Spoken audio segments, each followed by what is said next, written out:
tell me shit, little bitch, so don't bother. You fucked it off, I cut you off, now that's a done dollar.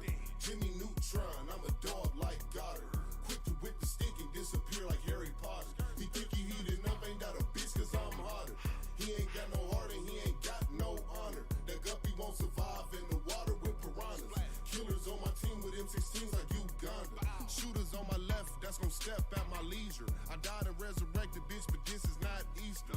I don't rap beef, little bitch, so this is not ether. I don't duck shit, but off the goose I might seek it. Two bad hoes, I think one was Puerto Rican. A sock up on the dough, so don't come in, we not decent. I'm rocking when I'm rolling, Motorola always beeping. Pockets full of poses, rolling goated, straight chiefin'. 5-pack of the woods just to keep the stress managed. People taking shots and they be shocked, it's no damage. Tell all of the thoughts up on my jock, I don't have it. Can't argue with my bitch because she only speaking Spanish. I hit the switch and push the whip like it was in the way. You talking shit but ain't no shit, so you just in the way. I'm taking risks, I pray to God that I don't die today. The talk is cheap, I got the heat just like the young D-Wade. She thinking memes, I told the bitch that she don't know D-Wade. I thinking schemes the next routine gon' take a business day. She ride the dick and work her hips like it's for fitness aid. Plead the fifth and suck this dick, you ain't got shit to say. People run they lips so they trip like some acid. I can't fit into this fake world, I ain't plastic. Roll the backwood up and have them pissed, I ain't passive. Never had my dad, I'm just a saucy young bastard. You can't tell me shit, little bitch, so don't bother. You fucked it off, I cut you off, now that's a done dollar. Jimmy Neutron, I'm a dog like Goddard. Quick to whip the stick and disappear like Harry Potter. He think he heating up, ain't that a bitch cause I'm hotter. He ain't got no heart and he ain't got no honor. That guppy won't survive in the water with piranhas. Killers on my team with M16s like Uganda.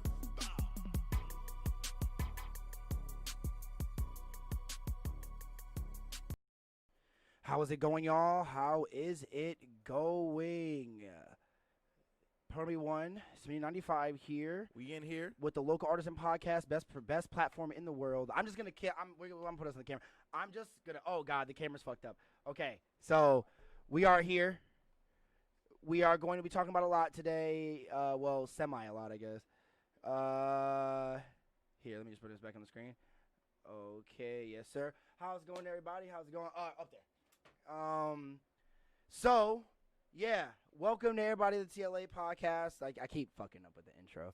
Probably one here, Smitty 95. T.L.A Podcast, best platform in the world. Bitch. Thank y'all for coming through. Welcome. We are here with episode 18, yeah. Mm-hmm. Obviously get the backwoods started. You already know, so, oh my God, I stopped the camera again. But fuck that. Smitty, how has your day been going? How have you been doing? I've been straight, man. My day has been good, bro. Literally woke up around like 1. Mm-hmm. Ran some studio sessions, you know what I mean? That was pretty much it, bro. I literally got to chill today, so I have That's beautiful. That's beautiful. That's always beautiful. Had a Yeah. pretty long week. How about yours? Okay. No, I got to chill out a little bit, you know. I got to get shit done. I got us up to episode 13 on all audio platforms. So check us out on there on Spotify, Google Podcasts, Pocket Podcasts, and all those platforms. So yeah, we are there. So Smitty comes in at episode 10. So and I apologize for most of the audio on most of the episodes. We just did them. It wasn't structured or anything like that. We were just getting content out there. We were just doing them. So bear with them. You guys can skip to episode, I would say, 9. That's when the audio gets better, and then Smitty comes in. Shit. Yeah, and then Smitty comes in on 10, and then after that, it's me and Smitty and shit like that. We out here. So yeah, you already know how we get shit cracking, how we get shit done. But yeah, sorry the fucking camera keeps going out, y'all. I keep hitting the cord like a dumbass. But yeah, again, technical difficulties. Obviously, as always, go check out the merch in the links below. We got West coming soon, right?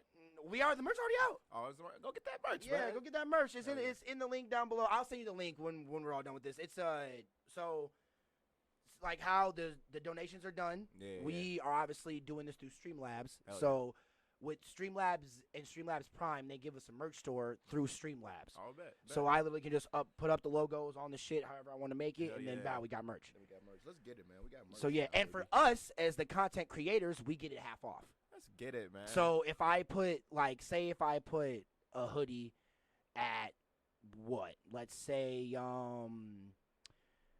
like 50 30 bucks. that because I put the hoodies to like 40. Oh hell yeah. we pay hats exactly. Hell yeah. Oh, a dub for a hoodie? Goddamn right. Oh man, Goddamn bro. right. Y'all want the hookup? Come holler at me. No lie. No Shit, lie. hey, Hit hit up. us ready for the hookup, y'all. Hey, you Shit, you already already know. know. So yeah, technical difficulties. We got the regular local artisan shirts and the hoodies in the merch down there. We have the technical difficulties hoodies.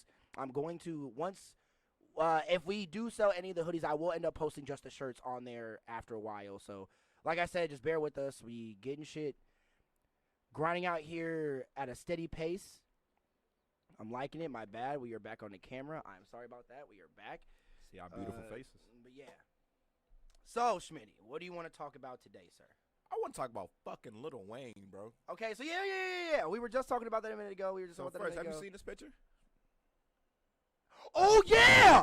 Oh, so that's what everybody's talking about. Bro, so like, Oh, the Trump thing. Oh. fucking Wayne decides that it's good to have a fucking meeting with Donald Trump about God, yeah, wasn't it? first of all, right? Well, I heard he was doing that for different reasons. He had his meeting with Trump. How many days before a fucking election, bro? Like how? That was like 4 or 5. no. I'm talking about Lil Wayne.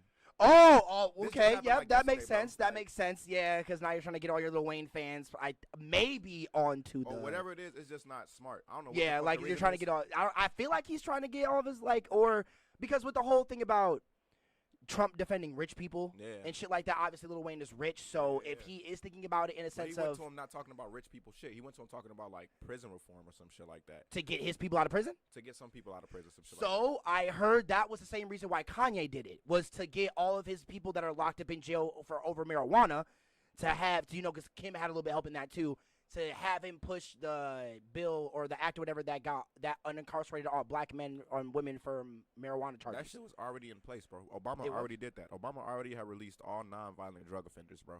On the Obama I thought administration. that only happened when from Trump. Nah, bro. That was under Obama administration. He released all non-violent drug offenders, bro.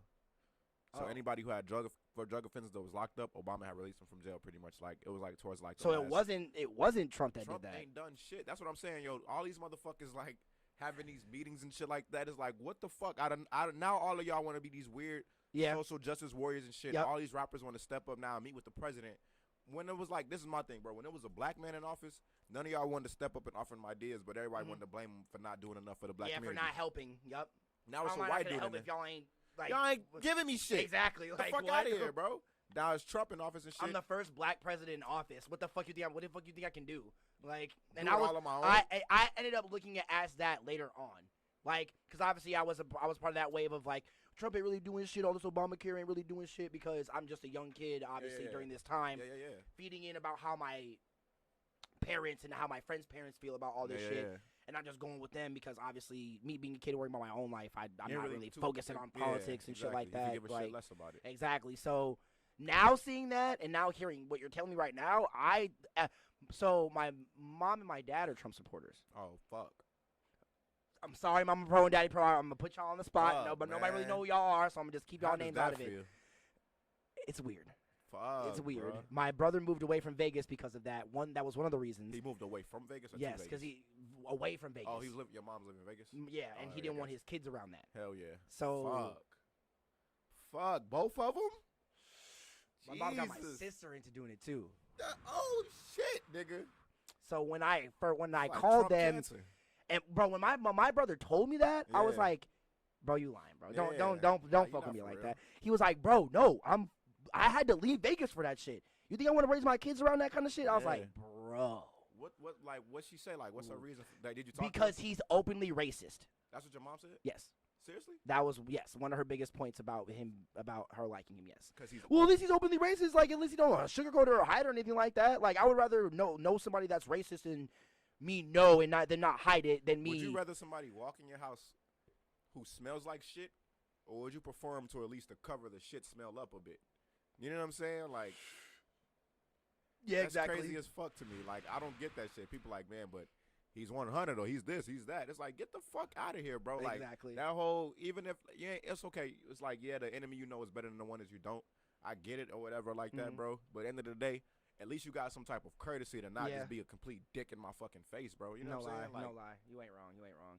And it's so funny, bro, because, like, obviously them being black women.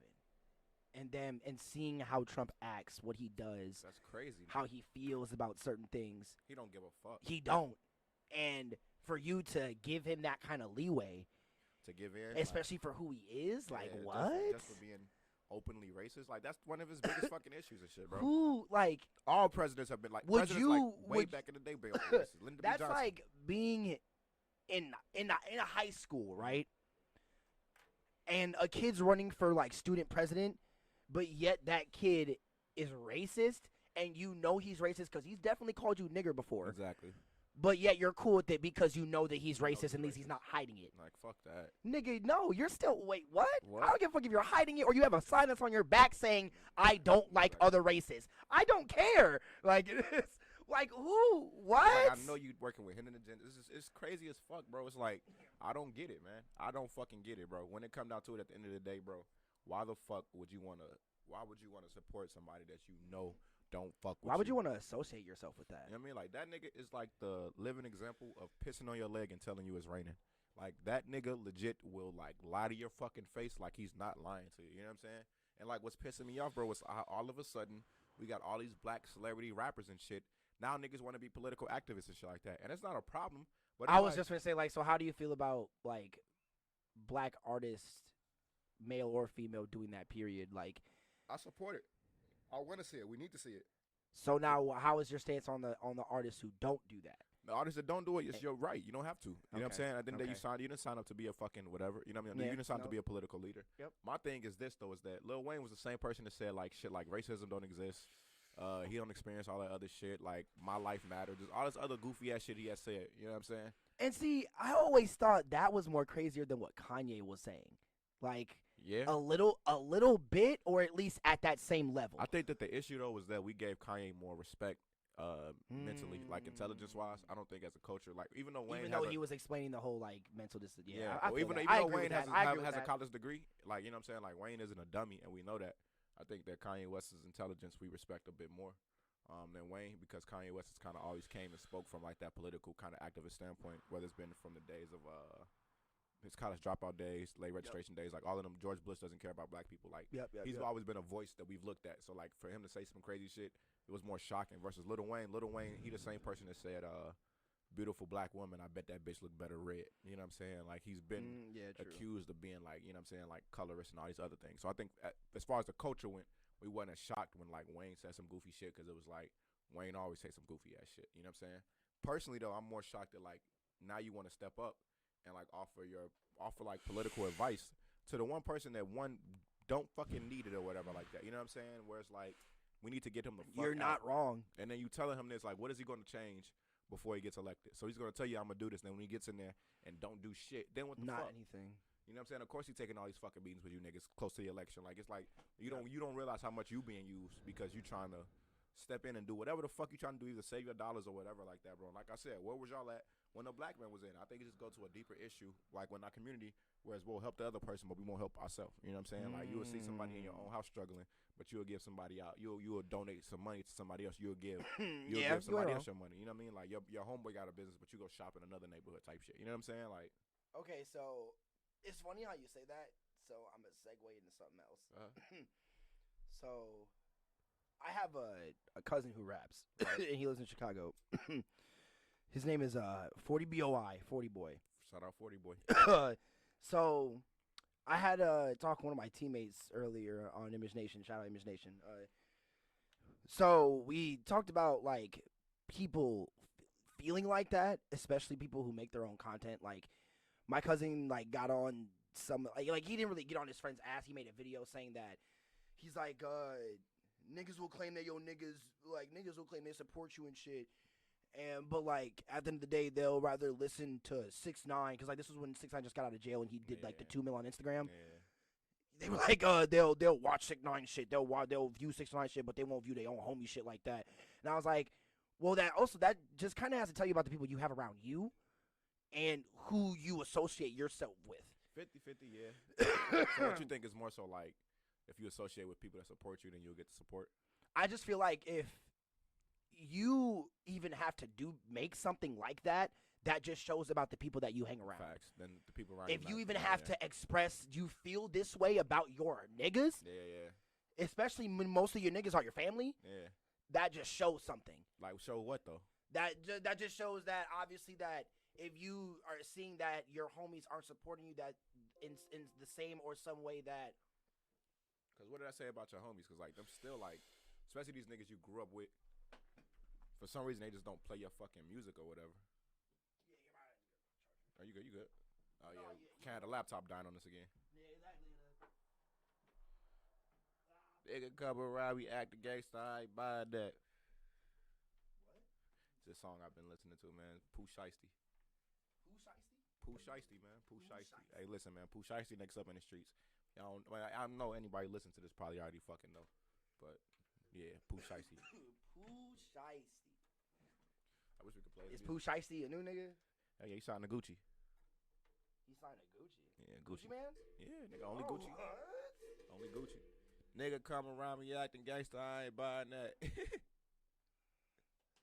That is crazy. Dump the Draco where his spine at. It's hard as fuck.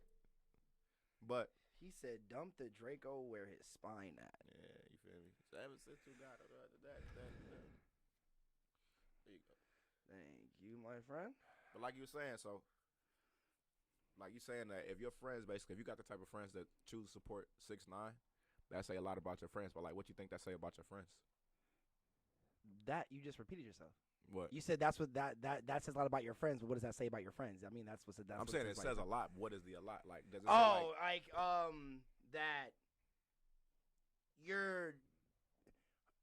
that well, I feel like that has to do, I would say, kind of more on you. Because like you just suck as an artist? No, you just assuming that just because we your niggas, we're just gonna play your shit all the time and all that stuff. Like, you don't want to see your niggas shine. I mean, but sometimes it's not even that. It's just like, like I have friends that make music that I don't listen to, but obviously I will promote their shit if they ask me to. How come you don't listen to them? I just don't. Like, do you not like it? I listen to me personally, I listen to the same people all the time. Mm-hmm. Like, but even the people you listen to had to be new artists for you at one point. Well, yeah. So I listen to, obviously, Derek Branch. I listen to a lot of Six Dogs. I listen to Danger Incorporated. Grandma, he's fire. Mainly a lot of like Atlanta niggas because these niggas are out of Atlanta. Yeah. Who else I've been listening to? I've been listening to this dude named North for a little while. Xavier Wolf, I got into him. He from Cali. Shout out him and all that stuff. Actually, which call's first interview? Yeah, Adams. Yeah. Yep. Mm-hmm. So like, I listen to a lot of the same niggas a lot. But I'm saying though, like somebody like that, like them had to be new niggas at one point though. Right, and then you had to come around. What do you mean by new niggas? Like you wasn't born listening to them niggas. I mean, obviously not. That's what I'm saying. So the same way, like you had to get put onto their music at some point. You heard a song from them, and then you kept going to a song that you liked, and you kept listening to it. Right? Why is it that with your niggas that make music, it's not the same thing? Is it how they not just made a song that catch you? Like is it? I would probably say. Because I would say like me liking the song and then you catching me and having this be a repetitive thing to me are two different things. Because like there's definitely been songs that I will like and be like, this is an amazing song that I just won't go back to repeatedly and listen to all the time. But I will still enjoy it when you put it on. I like basically whenever it's played around me, I'm going to enjoy it. But what made you go back to an Xavier Wolf versus like your homie that rap? I would say the tone of this music that he was making, it would fit a lot of the music that I was listening to at the time. And a lot of my friends make different music and shit, and most of it, like... So you don't have a single friend that makes, like, the style of music that you like? No, I do. Like, obviously, like, I've been listening to Tino a lot recently and shit. Right. My boy, Ted Park, I've been listening to him, obviously, since before he got signed to Higher Music. So, like... There is definitely friends I've had that I listen to. It's just it catches me in strides. Like I'll listen to them for a while, then fall out, and then just listen to something else. And like even Trappo. Like Trappo, I was listening to heavy and shit, like a lot, and then I just stopped listening to him like that. Yeah. Like I don't know if it's like if I will just get into something else and just stop listening to it and just like completely block them off, or if I just see them not consistently just doing it or like making shit all that, so like making shit like thing on the artist.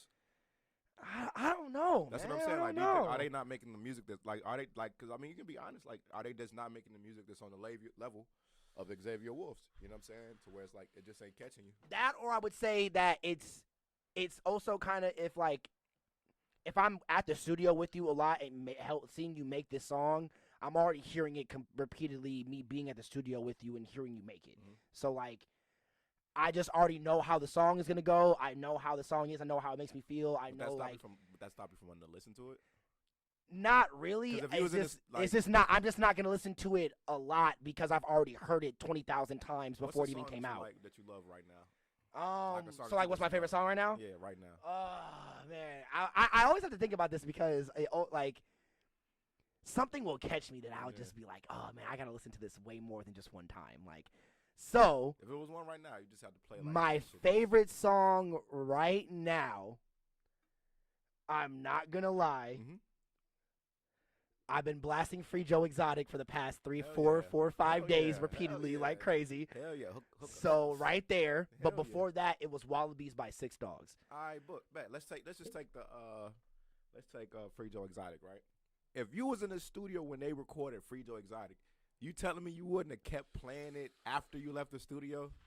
Like it wouldn't have hit the same. I'm not saying I wouldn't play it like.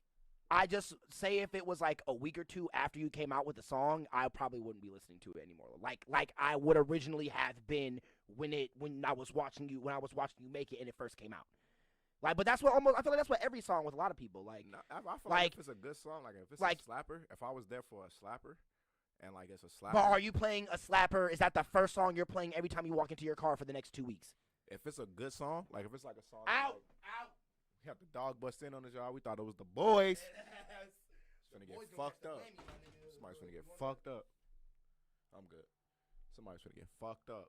But yeah, like, whatchamacallit, if it's a slapper, like if it's a song that's got me in mode, like that Pooh Shiesty song right now, right? It's called 762 God.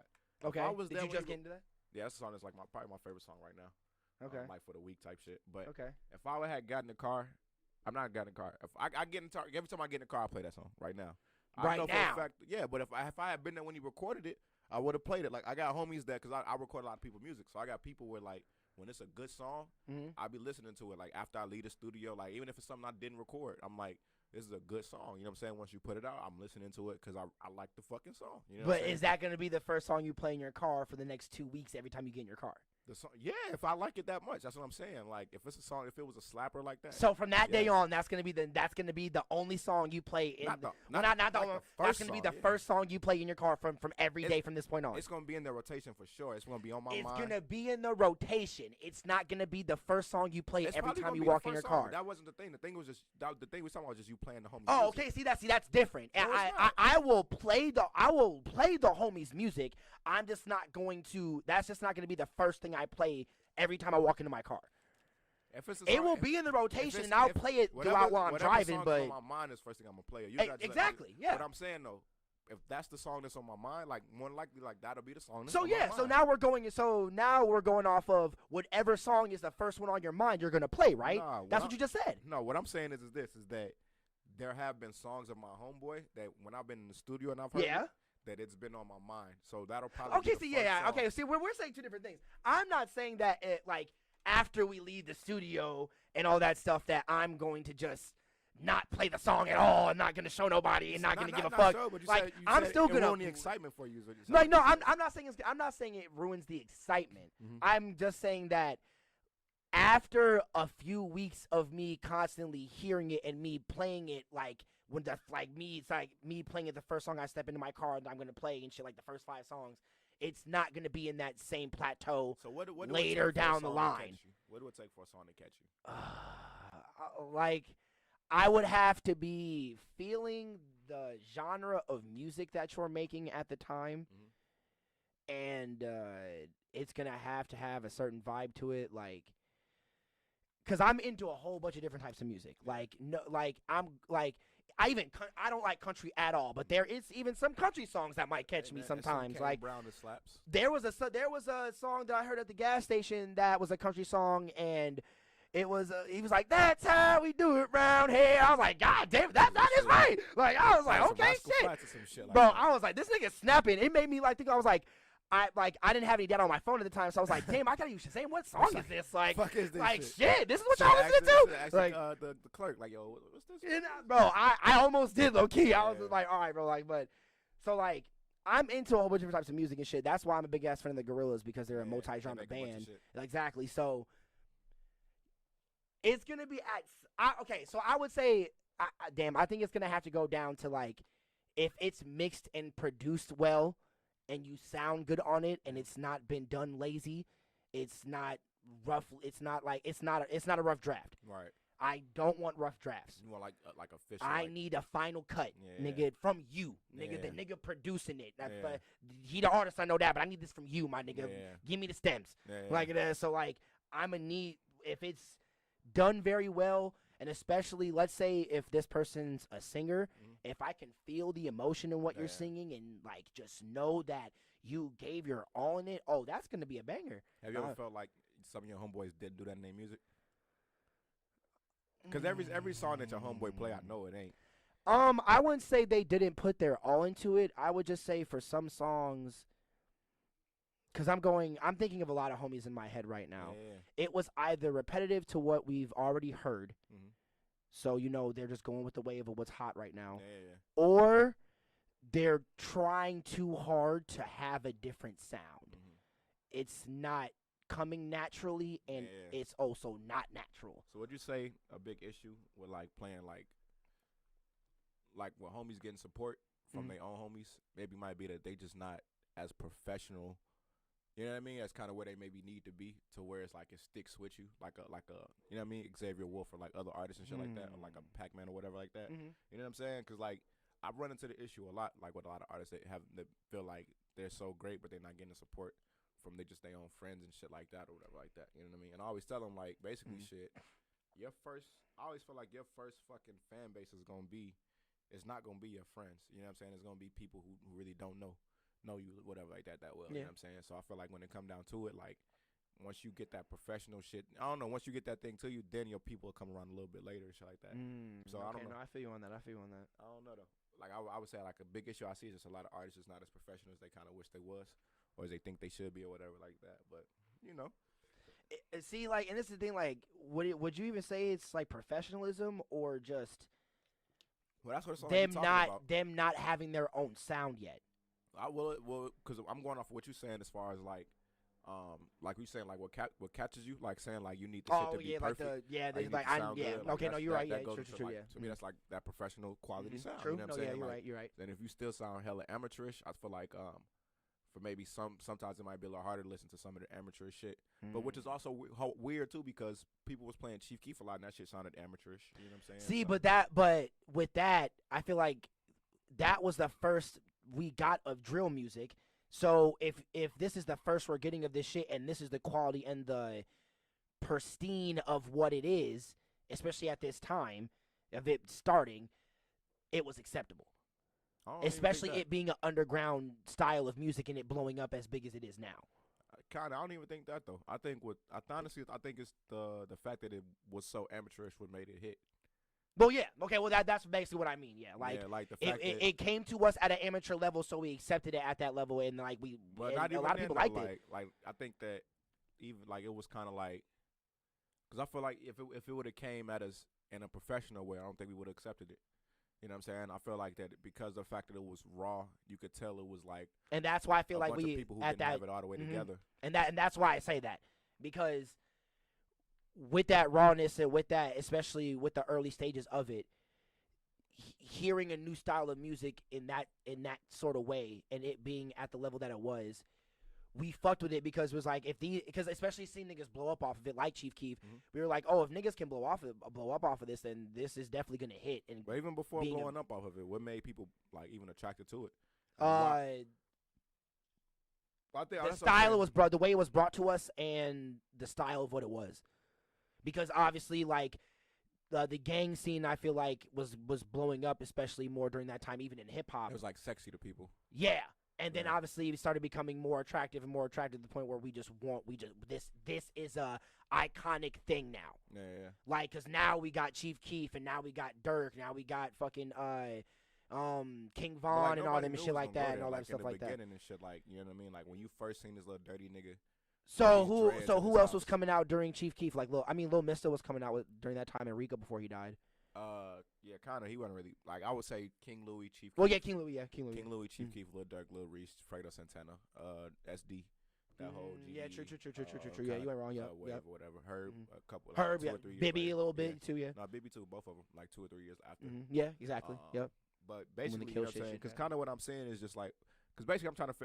So like, what do you think then the issue is with artists now? Like an artist now, like the local artists here in like fucking say I take our local artists over in Wisconsin or whatever, right? Like, why aren't they? Why isn't their amateurish style crossing over the same way like a Chief Keef did in the beginning? See, I feel like it is now, just not with hip hop. Well, what? Honestly, alternative rock music. Who? Kenny. Because seeing how, okay, at least seeing the point of But when that's I not first. sweeping the nation like It is. drill is. Like drill did. It's starting to. It's at least on the startup I'm seeing. Right. Like, okay, well, damn, I don't even know if I can even say alternative rock music because I'm only basing it off of one person. Yeah. Because it's just like. That's what I'm saying. Like, because with the whole Yeah. drill thing, we had a whole group of people. But Chief Keef was the main one that blew it up, though. But not. He was the first one to get big off of it. Like, he had the song, but like it was the thing that attracted it to it was because you seen a whole movement behind it, right? If Chief Keef had dropped that video with just him in it, then it would have been like, all right, it would probably been come and go. But you seen like 10 niggas in one house with no shirt on, and you. But he was the only one rapping, and they were just his homies. We've seen videos like that before. The song too that got him on technically had him and Lil Reese on it. I don't like. Lil Reese is on that song. Oh, okay, yeah. Fredo in the cut. Yeah, true, that's a scary sight. That's Lil Reese. True. So he didn't technically even do it by himself. I mean, well, You know yeah. what I'm saying? I mean, well, yeah. A feature, yeah. I'm gonna like. Not even a feature. It was you could tell from watching it that this was a community you were watching. That's what I'm saying. Like from watching it, you could tell like this was a movement going on that we felt like that. Well, the outside world felt like that they didn't know about. And so then once we seen like it was like Chief Keef, and then we had another guy named Lil Reese, and we had all these other people around it. It was like the curiosity started to strike in like a natural viewer from like butt fuck nowhere, like who the fuck is who and what the fuck is going on. And then it kind of drew you into that scene, and then you went Googling, you seen other people like Lil Durk and all these other people and shit that was buzzing, King Louis and shit like that. That was they all collectively work together and shit like that. So it's with the alternative rock scene and shit like that. I feel like one person. Like if it was like a community, like I'm trying to think like with that. When it comes to you talking about a community, which is definitely right, but seeing Chief Keef come with all them people, because like when I saw that video, I just thought it was like Chief and other than do like a whole bunch of his niggas just turning up, because like we've seen videos like that before, like not like that. Obviously not like. No, like niggas waving guns and shit and all that stuff, like turning up in one house with they niggas with their shirts off like that, like, but we've had this kind of vibe of video before. I've definitely seen videos like that before. Chief Keef who? Damn, who are like there ain't one.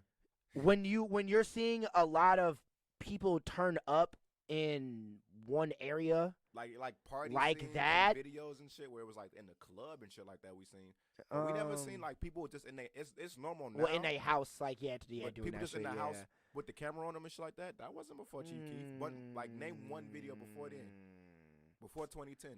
Before 2010? Like 2009, 2010, that Chief Keef era when they started coming up, or 2012, whenever that shit started buzzing for real. Like videos was nobody. You won't find a single video like that. Yeah, because honestly that's when the trap style of video started to come in and shit. Even like think that, about the trap rappers, right? Gucci Mane in his trap days. It was never a video of Gucci Mane, him and a bunch of niggas. It was that they were showing. It wasn't trap in the style of how the well.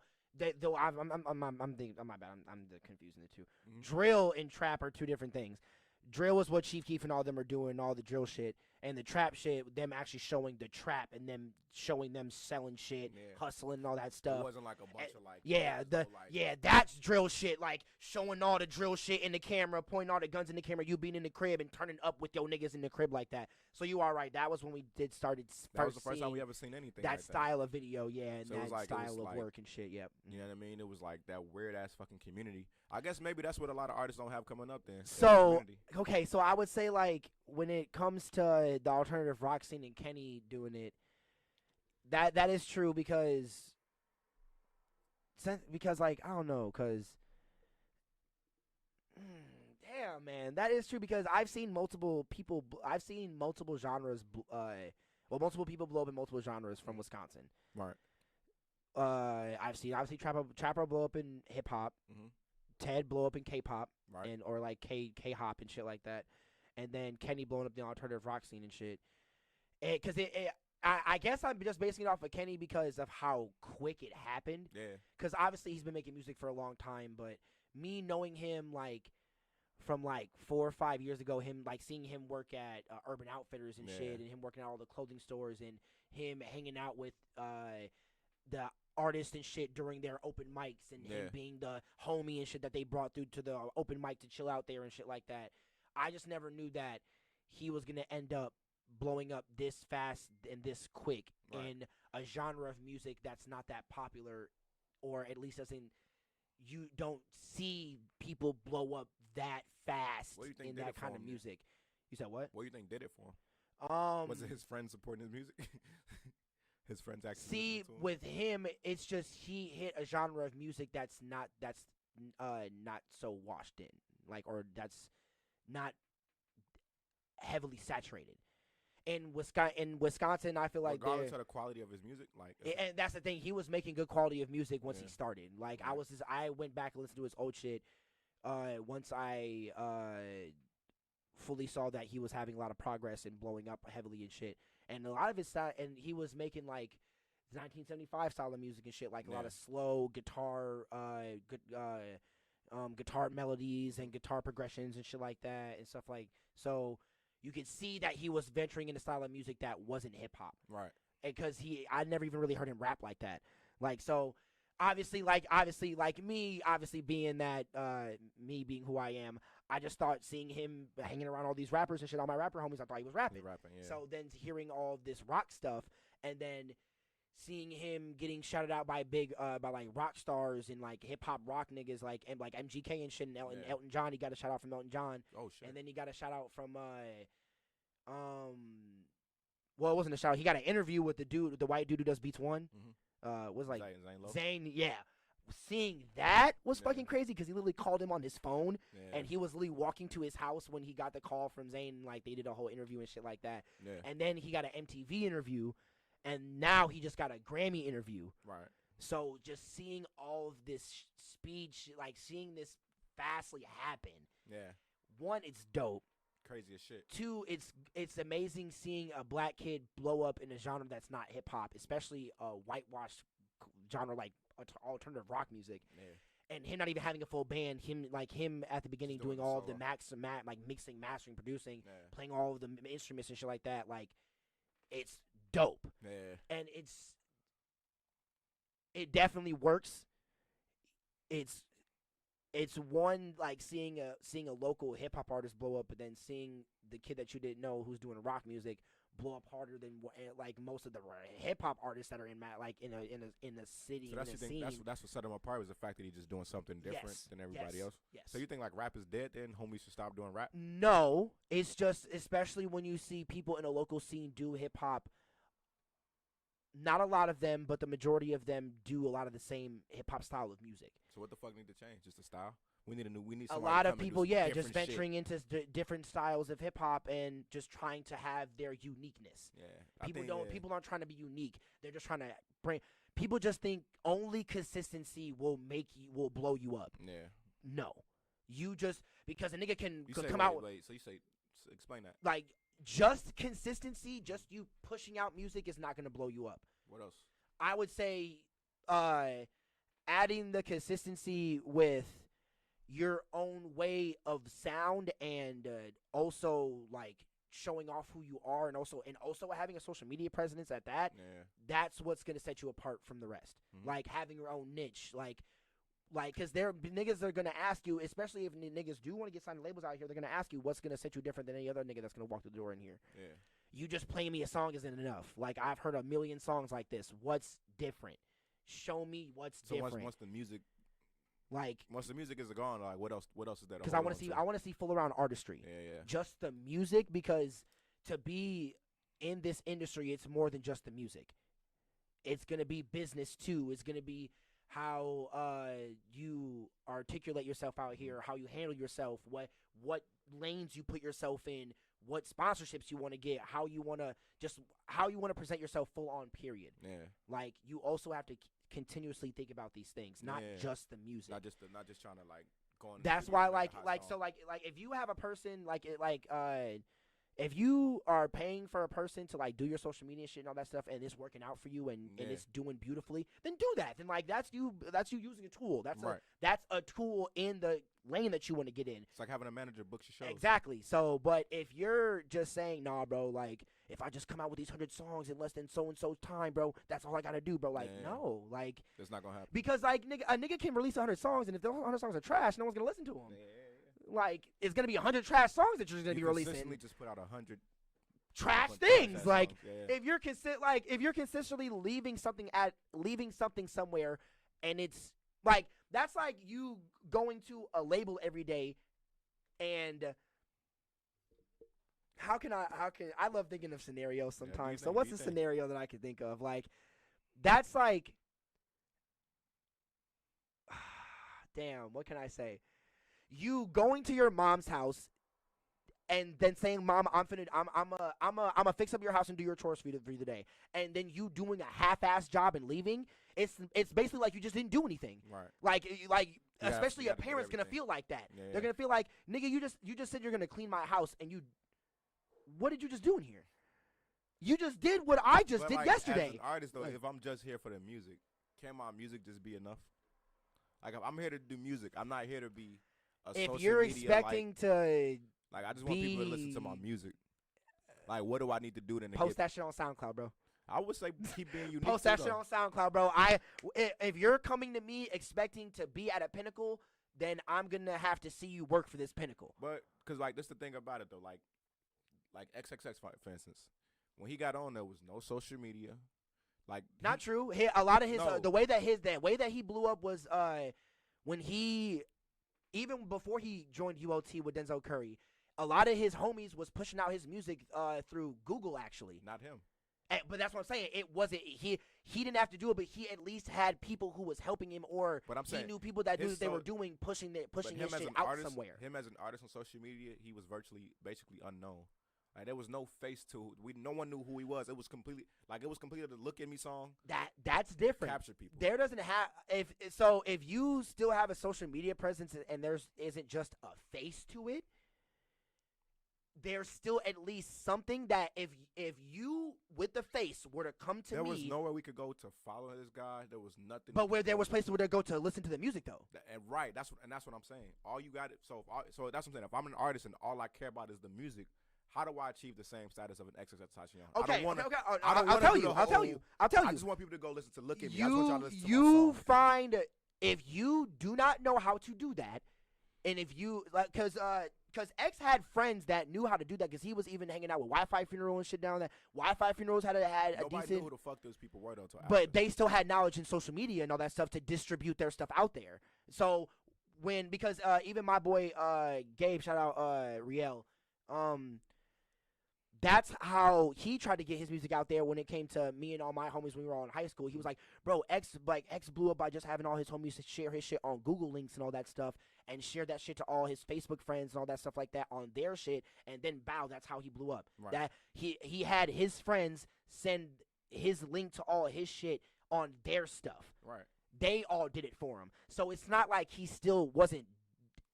wasn't only focused on the music. He was focused solely on the music, but he was still focused enough on that to have his friends do that for him. But that's what I'm saying. So then because then that didn't take me back to where this all started, was friends not supporting people's music, or like, you know what I mean? Like, friends, like artists. He had the friends that were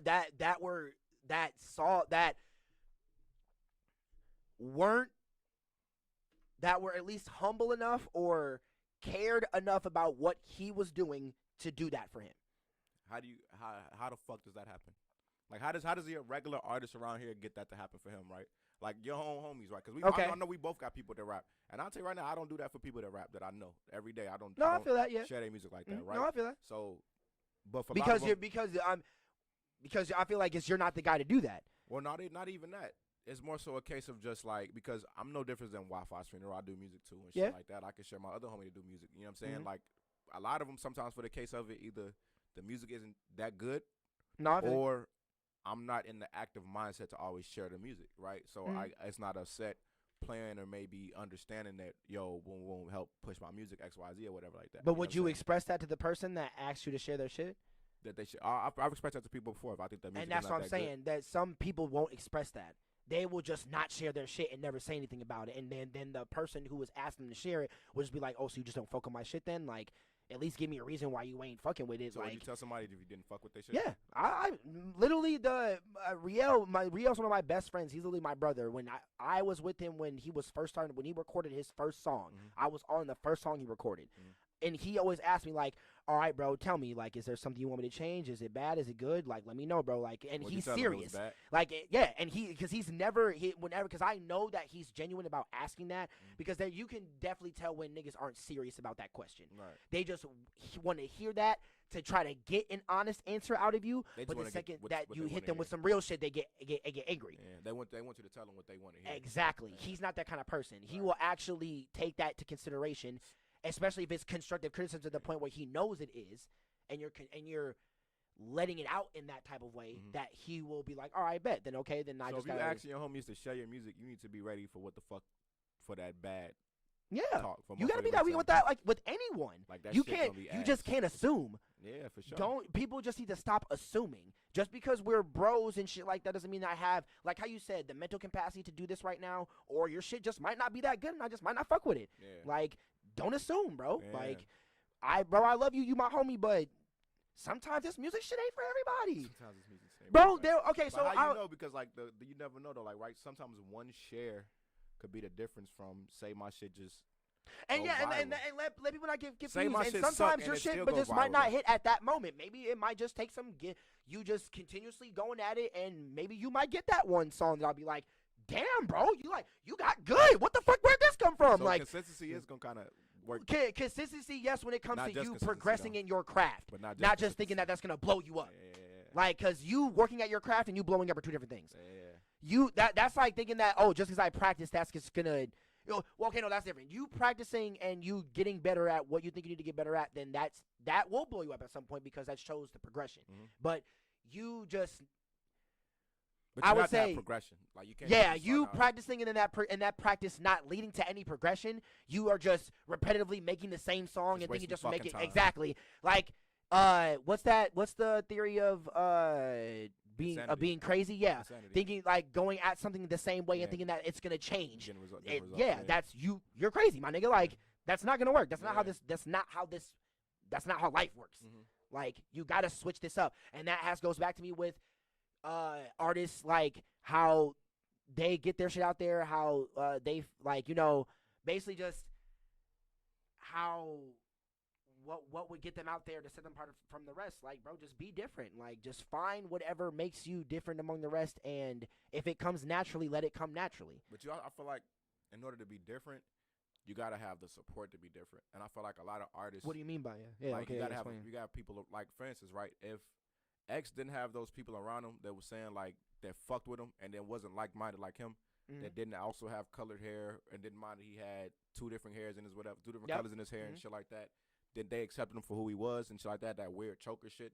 If niggas was like, man, fuck that fucking weirdo shit, like nobody would have shared it, right? You need people that when you're trying to be different, you need people that's gonna accept you and your differences and shit like that. Like you need that first community. Even Chief Keef, right? Like that's something that's not palatable for the mainstream. You know what I'm saying? Nobody was ready for that. If he would have just came out and it would just been that, but saying it was a whole community of people that accepted this, I feel like it made the world also accept it. It made us see like, oh, there's a group of people here that's different from what everybody else thinks. Let's kind of like take a gander in what it is that they got going on type shit. So I think that in order to be different and be as unique, you need people that's also going to support it. And I mean, it kind of does start with your friends, but if you got a close group around you to help you comfortable and also keep you your self-esteem and shit like that, because that's another thing too where like you coming out here looking all weird and shit like that, you know what I'm saying? It was the thing with 6ix9ine that kind of helped him. I would say that was the difference. If when he had them people behind him, because when he had the people behind him, he had ULT behind him. Huh? X when he came out with, especially when he. No, I was saying even 6ix9ine though, like when he first. Oh, okay, well yeah, I mean, well yeah, he had rainbow hair Trippy and all shit like them that. during the No, time. I'm not talking about Trippy. Fuck Trippy. I'm talking about he had blood niggas behind him. Oh, okay. He had blood niggas behind him, and then because he had them blood niggas behind him, it made us be like, oh well, maybe he must be okay. You know, that's what I'm saying. You need a community of people to support you and your uniqueness because he had all these blood official gangsta ass niggas behind him. He had rainbow hair. And I would say, like, hey, maybe he is gangsta until we found out he wasn't down the line and shit.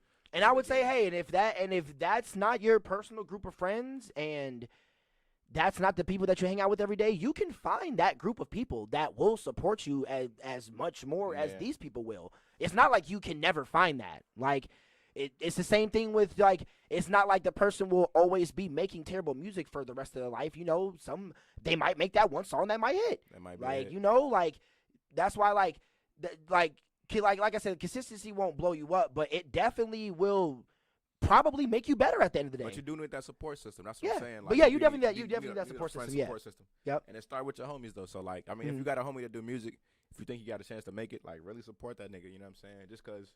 Especially if you enjoy one the share shit. and one retweet is a difference from like a motherfucker like from y'all. Everybody like fucking changing. You know what I'm saying? No lie, bro. No lie. I don't know, man. That's my thoughts on it though. Shit. I wanted to ask you though because we talking about something earlier, and I need to know why. Why have you not purchased an OnlyFans yet? Oh, okay, bro. Because do you not support the community, bro? Like, what's going on here, dude? Like, what the fuck, man? Okay, so I don't know, bro. I've never even paid for a fucking like subscription, anything like that, bro. Like to any like porn shit, to any like anything having to do with like sexual stuff. I've never paid for. Why bro. not? Like because bro, this shit's free, bro. You would never. I'm saying you would never. So you never pay for. If it came for content, for if it came to content to review shit, then I would because at some point we're gonna end up getting something even more valuable than money at the end of the day. It's going to be views. We're going to get to that. Yeah. But I'm saying, though, you wouldn't go to a strip club just to go with your boys and. No, I have done that. Yes, I have done that before. How much did you go in a strip club? Only $10. That was only the fee to get in. Okay, actually, no, I have been to a strip club. Yeah, and I do. Yeah, I do. How much did you throw? Chill, Smitty. Chill, Smitty. Chill. How much did you throw? Bro, just because he got money like that, you don't got to talk about it. I don't got money. I do not have money. He said, yeah, I do not have money. No, what Kodak's like, I don't have nothing. He said, I don't have nothing. I don't got no, that money be fake. But, how much did you spend in the strip club when you went? Let's just say the $10. Let's just say all you spent was the $10 to get in, right? Most motherfuckers only charge like $12 for their OnlyFans. You wouldn't pay that? The extra $2? Hey, bro. Not even reviewing it. You just paid $10 to get in the club to just see some titties. You could pay $12 or somebody might charge $10. Bro, I did that last year for one time, and I'm never doing that again. How much did you spend? I'm gonna be honest. I'll tell you how much I spend in the strip club. Like, I feel like almost $50. That ain't shit, bro. Yeah, it's not. That's not I don't go to strip clubs. I'm saying no. I paid the entry fee, was just throwing ones. Listen, and I was throwing slow ones. Hey, I was the only nigga there. They all dancing in front of me. I went on a slow night, so obviously there's nobody really there. They all dancing in front of me and shit. How long were you there? Chill, Smitty. Chill, bro. How long were you there? Chill, bro. How long were you there? Chill, bro. How long were you at the strip club? Like 4 hours? 5 hours? Let's say you were there for 6 hours. Okay, how long like when a girl come out to the stage, how long that really usually be lasting? Like what, like 10 minutes? No, they usually about 10, 20 minutes, like 3, 4 songs. I watched like 5 girls dance, bro. All right, so I'm saying, look. This is, but follow me where I'm going, right? I was chilling, bro. I was big chilling. Let's just say you were there for like 5 hours, right? Let's just say you were there for 5 hours, right? So using the strip club for 5 hours, right? You spent $50 to see a naked woman for 5 hours, right? Yeah. Now, you could spend $50. Subscribe to 5 OnlyFans, see 5 different chicks naked for 30 days. What are you telling? What are you saying? Like, see, okay. I'm an in-person person. When it came to the strip club and me having this experience for only one time, because I did go to the strip club before that, but I didn't pay anything. My friend paid for everything because he was just like, "Oh, let's go to Milwaukee. We're in Milwaukee. Let's just go to the strip club." Blah blah blah. So yeah, all right. So like, all right, and the girl was giving us compliments about our fucking dreads and shit like that. I was like, okay, all right. She got y'all. She worked y'all. Yeah, she was working it. Yeah. But so like I did that one time, but I never went back, and that was before I'm not gonna get nobody. I'm not gonna get no place, no clout. But that was before the place over there was before what it was now. Right. So I went there when it was grimy. You talking about the strip club here? Yes. The Don't say the name. No. Because the one, it's the new one. The one coming on down Riverside. BA. Oh yeah, that's Yeah. I know a chick that worked there. Okay, so yeah, I was there before it turned into that. Yeah, well, I've been there too. So yeah, it was DJ before. Yes, and that's what I'm saying, bro. Like, but I'm saying, so that's what I'm saying. Listen to me. Do you hear what I'm saying? I know what you're saying, but I was in feeling them. I was touching the booties and you're stuff. not supposed to. I was like, and you ain't supposed to do that. You could have but went to jail. But they you could have went to jail though. But they was letting me though. But a security came like, yo. But see, but that was the thing. It was a slow night, and even the girl didn't say anything. She put my hand on her ass. She said, grab it. I was like, damn, what the fuck can I do? Grab it some I was a DJ nigga. And I was like, I can do it. So I'm saying, so but you'll watch porn. But I, that's what I'm saying. I'm more of an in-person person than paying for it. Ever like watch that. porn? I wouldn't pay for it. So you'll pay for it in person. I would pay to. So would you pay for have a prostitute? A one-time experience? So would you pay for a prostitute? No. You pay $50 just to see some pussy. You wouldn't pay $50 for a fuck some pussy. one-time experience, right. Smitty. You paid $50 for a one-time experience. What you mean? What you mean? For a one-time experience. You wouldn't pay $50 to fuck. Wait. I was supporting local beautiful females at their amazing job. Same thing with a prostitute. What's the difference? That's her job. She's a beautiful female. I'm good on having sex. She wants $50 I didn't want to have sex. She just want to suck but your dick. I didn't even want that. I'm at a strip club where all I'm doing is technically just looking. So you there to just gander and touch maybe, not even. You going to just gander? You Gander, you don't want the whole. You never wanted to just chill and have a beer and just look at some women, just shake their asses. Listen, yes. And in person though. And I want to. You know what I did when I went to the strip club last weekend, nigga? What are you so talking about? Talk about it. We already talked about it. I'm saying we went to the strip club with the object of getting pussy. Okay, see, I didn't go that. I didn't go there for that. I didn't go there for. You just going just to go. I just wanted to chill. Like, don't get me wrong. I'm okay if I Bro, don't get it. You know how we be chilling, we be vibing. I wanted to just have a beer, drink a Corona. So if a stripper walked up to you, was like, damn, you cute. Like, what you doing after this? Like, I wanna. You telling me you gonna be like? No lie. I'm not gonna lie. Hold on. I'm not gonna lie. This white girl that was talking to me and shit about like, she did give me compliments about the beads that were in my, cause I had some pink and blue beads and shit in my hair and shit. She's like, oh yeah, I like your beads and shit like that. And it was like right before she ended the thing, and like she was mainly talking to me the whole entire time she was dancing. I only threw her like $2, and like.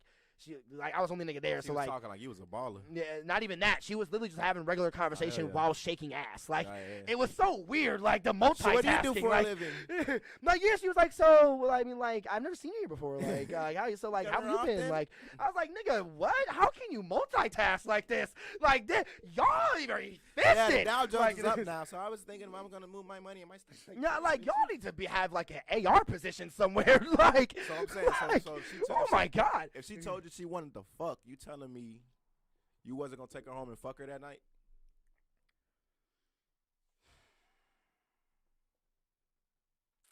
I'm thinking deep in my heart. Thinking a little too deep. You ain't gotta think that deep. Only thing you need to be going deep is, you know what I'm saying? Yeah, I mean. Jenny Smith! You ain't thinking that deep. Chill, the wrong deep to think about, brother. Down. I'm just saying, bro. You think about the wrong deep, brother. Down. Okay. So. God damn. Got me in a rough place. Come on, man. It's hypothetical, too. If that girl. No. I can't be honest? I can't be honest? Yeah, I can't be honest? Be honest, because I can't be honest? Be honest. You're not okay. If you're going to be honest, be honest. Don't lie to me, bro. I'm not lying Don't to you, fucking lie to me, I'm bro. not Go ahead. lying to you. Why no? Because. And don't say because of my girl or some shit. No. Oh, no. It's because, low-key, I just be like, I mean, I don't know. I did have a stigma on strippers at one point. I wouldn't. In my mind, I just be like, I would never fuck a stripper. Like, give me head, probably, maybe, like, just. But I would. My mindset, bro. My mind. Oh, chill. You still think like that? Time out, bro. Why? Why would you not fuck a stripper? I don't know. I don't know. I don't know, bro. I Why? don't know. What makes that? What the fuck, bruh? Why? I mean, obviously now, okay, let's say now I wouldn't care. Okay. Even though I am in an entanglement, so I wouldn't care right now.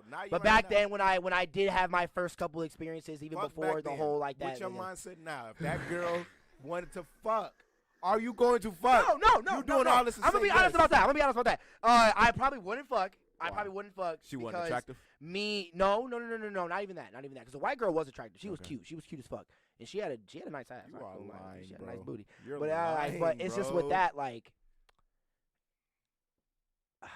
I'm an emotional ass nigga. I am a simp ass nigga. I'm not gonna lie. So I feel like just with me, like, fall in love with her. Whoa. So you know what I'm a simp ass nigga and shit. I would just not honestly, bro. You dancing for other men? No. I just really wouldn't care about fucking. Like, to be honest, in that point, I'm saying, like, she's throwing the pussy. she boomeranging that bitch. Kelly, I want you inside of me. Oh, God, she say, I want you to fuck. After we leave this club, when I get off work, I'm getting in your car and I want to fuck you. You telling me you gonna tell her like, ma'am, first of all, female, we can talk about this in private. You're coming at me with this really nasty energy right now. I just use some money. Can we calm down first? Jeez, with the disrespect, bitch. Hold lies, on. Man. You gonna come at me with that? You gonna say, get the who fuck are you? out of here. This is after you some money. You just gonna come at me with anybody out there listening know you're capping. No, slow down. Anybody listening know you're capping. No, whoever know me know I don't like to be approached like that. First of all, you got to approach me with some class, with some decency. Bro, her pussy is in your face. Class is out the window, nigga. But that's her job. That's different. Her job ain't to fuck me. Her job is to shake her ass in my face. Right. So she wants to fuck you. So her shaking her pussy in her face, that's a totally different aspect in my mind. I'm not just gonna think just shaking her pussy and she's gonna fuck me. But no, that's yes, what I'm saying. But no, but I'm if saying, she is coming to me classy, if after she done put her pussy in your face, no, what are you talking if she about? coming with the energy that you just had right now, like, Kelly, I want you inside of me right now. I don't give a fuck about nothing else. You are taking me home right now and you are fucking me. Hold on, bitch. Slow your goddamn road. You are capping, bro. Whoa. You are capping. I am tired. Okay, she comes next, I am like, sleepy. She says, hey, I know you're tired, but listen, I had a really good time with you tonight, and like you were treating me really nice, and I was wondering if we could just hang out later tonight. Since I gotta be all nice with your ass. So I gotta be all nice with the nigga. If she said that, nigga, all it is to get your ass to say yes, because we know you fucking. I'm just saying, bro. What's the difference between paying for a prostitute? I can't believe you, man. I can't believe you, bro. Is this prostitute a part of an organization? Where she has papers and a folder and she got a folder of documents that I can prove that she's been tested, she's been good, she's been not even all that, like she hasn't been that ran down, that she still got some work in her, like facts and shit, like I need car mileage facts. Yeah, listen, man. Yeah, she do. Sorry about the biting, y'all, but I need facts. Listen, man. It's gonna be one. It's one. You go to a brothel. I need facts. You go to a brothel where they all gotta be clean. They get tested regularly. You feel me? You can go through the portfolio, see their last checkup and everything. This man is. I don't know. You telling me you're not fucking? Bro, man, I don't, bro. You wouldn't pay for that? I got Tinder hoes, bro. I thought you like in person. Yeah, I'm meet up with the Tinder hoes in person. Why you can't talk to the bitch in person? I'm gonna hit her up on Tinder to meet up with her in person and talk. Oh man. What do you think Tinder just leave with no talk, with no hanging out? No, I'm saying you gotta. Well, shit. Sometimes, yeah. Sometimes there's a few bitches I just talk to only through Tinder. Yeah, but like I'm saying, you gotta. If you telling me that you like to be, you rather shit be in person, but then you don't mind talking to the bitches through Tinder, but you wouldn't pay for some pussy through the internet. I can't believe it, bro. I'm paying for. I don't know, man. Listen, man. I support the OnlyFans game out there, bro. Ain't no shame in it, goddammit. If I want somebody to buy my $10 album, shit, I can buy you your $10 OnlyFans, baby. You know what I'm saying? Especially if I fuck with you.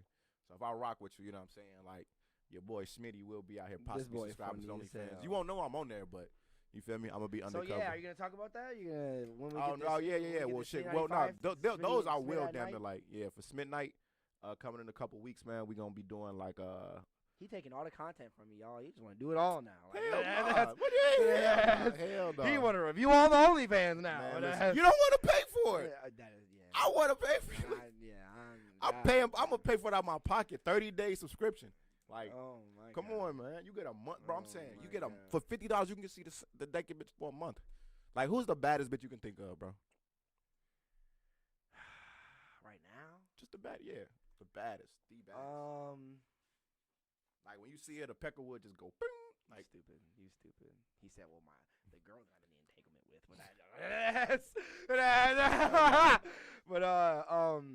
This is why I gotta do all the wild shit because you can't. I fucking bet. Oh my god. I would say, who's that porn star girl?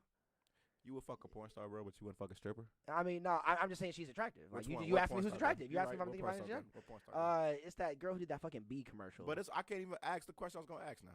Because I was gonna say if she had OnlyFans, would you subscribe to it? But she does porn. See, but porn is free. The porn she doing is free. That's what I'm saying. So I don't gotta pay for shit. That's what I'm saying. But like, say like Nicki Minaj had an OnlyFans and she was ass naked on there, charging $12 a month. You wouldn't pay that? Exactly.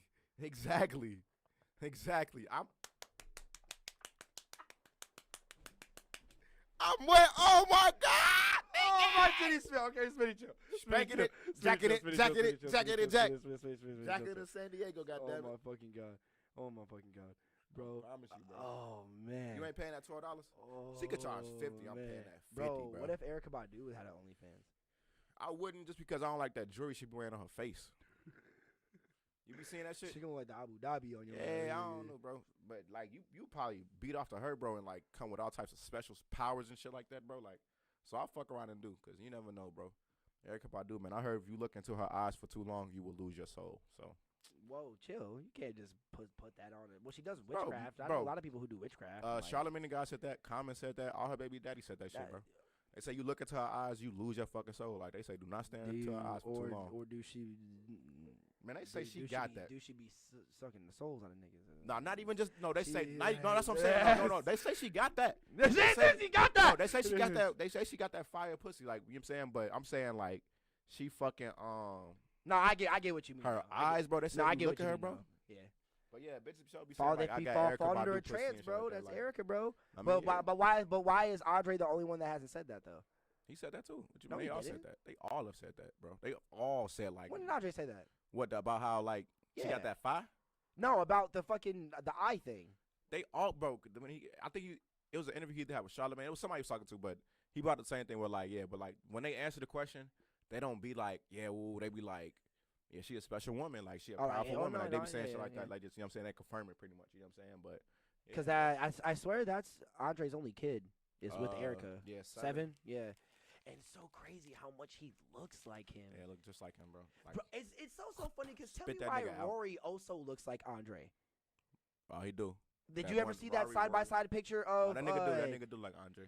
like they had a side by side picture of them both at Rory's festival that he did with his band. Yeah. They both were wearing sun hats and they literally had the whole like dread looking thing and shit like, bro. They probably related though. They both from Atlanta. I literally thought this was like a past and present picture. I was like, nigga, did you just come from the past? Yeah. Who are you? I Like, also show like that influence that nigga and just got. seeing the music that he did at the festival, how Rory does the whole chant like African style sound, like call it culture music, like, and especially with seeing. Did you see the concert, bro?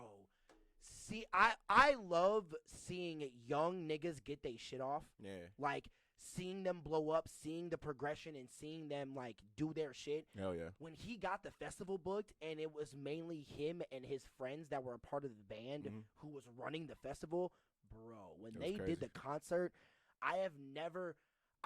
to me it felt like I would have cried there. Like just seeing the beautifulness of like it felt like you bro, cried they there. had water splashing everywhere. Seeing the joyfulness in him and his band, like seeing like we finally made it, and then seeing like having all of his high school friends and all of his like neighborhood friends in the crowd, literally throwing each other to this ranting shit and yelling out, "We are the saviors!" Like, bro, I was like, this is magical. No wonder Andre showed up to this bitch. Like, this is a magical point in time. Like. Bro, and like to the like, bro, that was just so beautiful to see.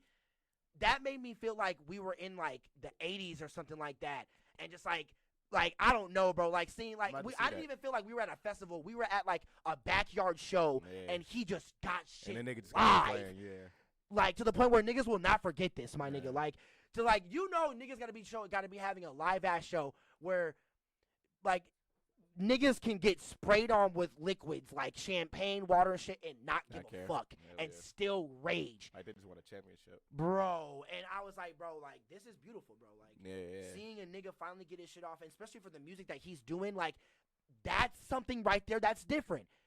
The style of hip hop music that he was doing, that was different. That's why he literally got the XXL the year after that song, after Devil's Whisper dropped. Wait, are you talking the freshman cover? Yeah. He was like the only different person on that cover, though. I mean, Vince Staples too, when it comes to him having his own niche and how he does his music. Yeah.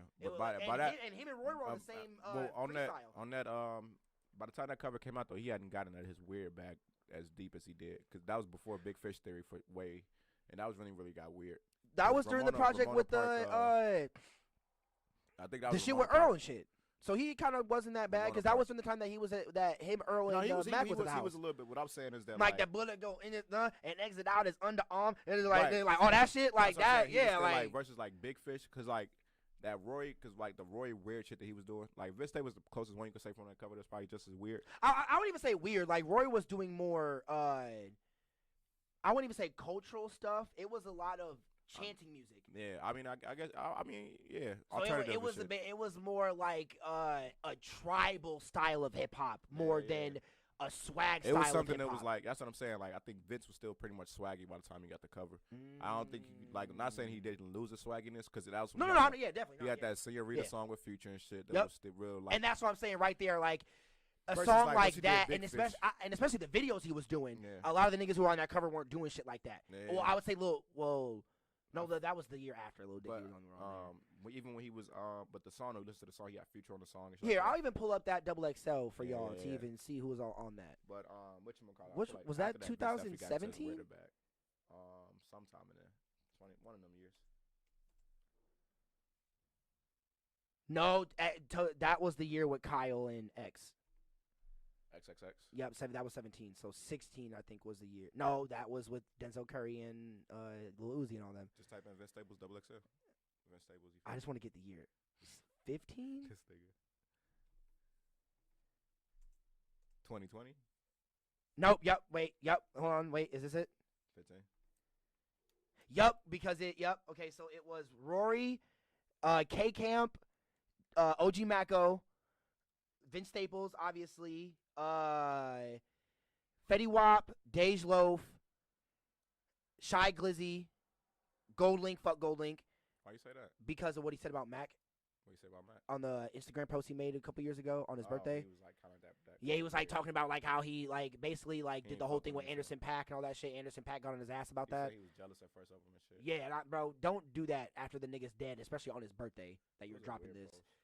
Bro, I don't fuck with that. But and Tink. Person though, he make good music though.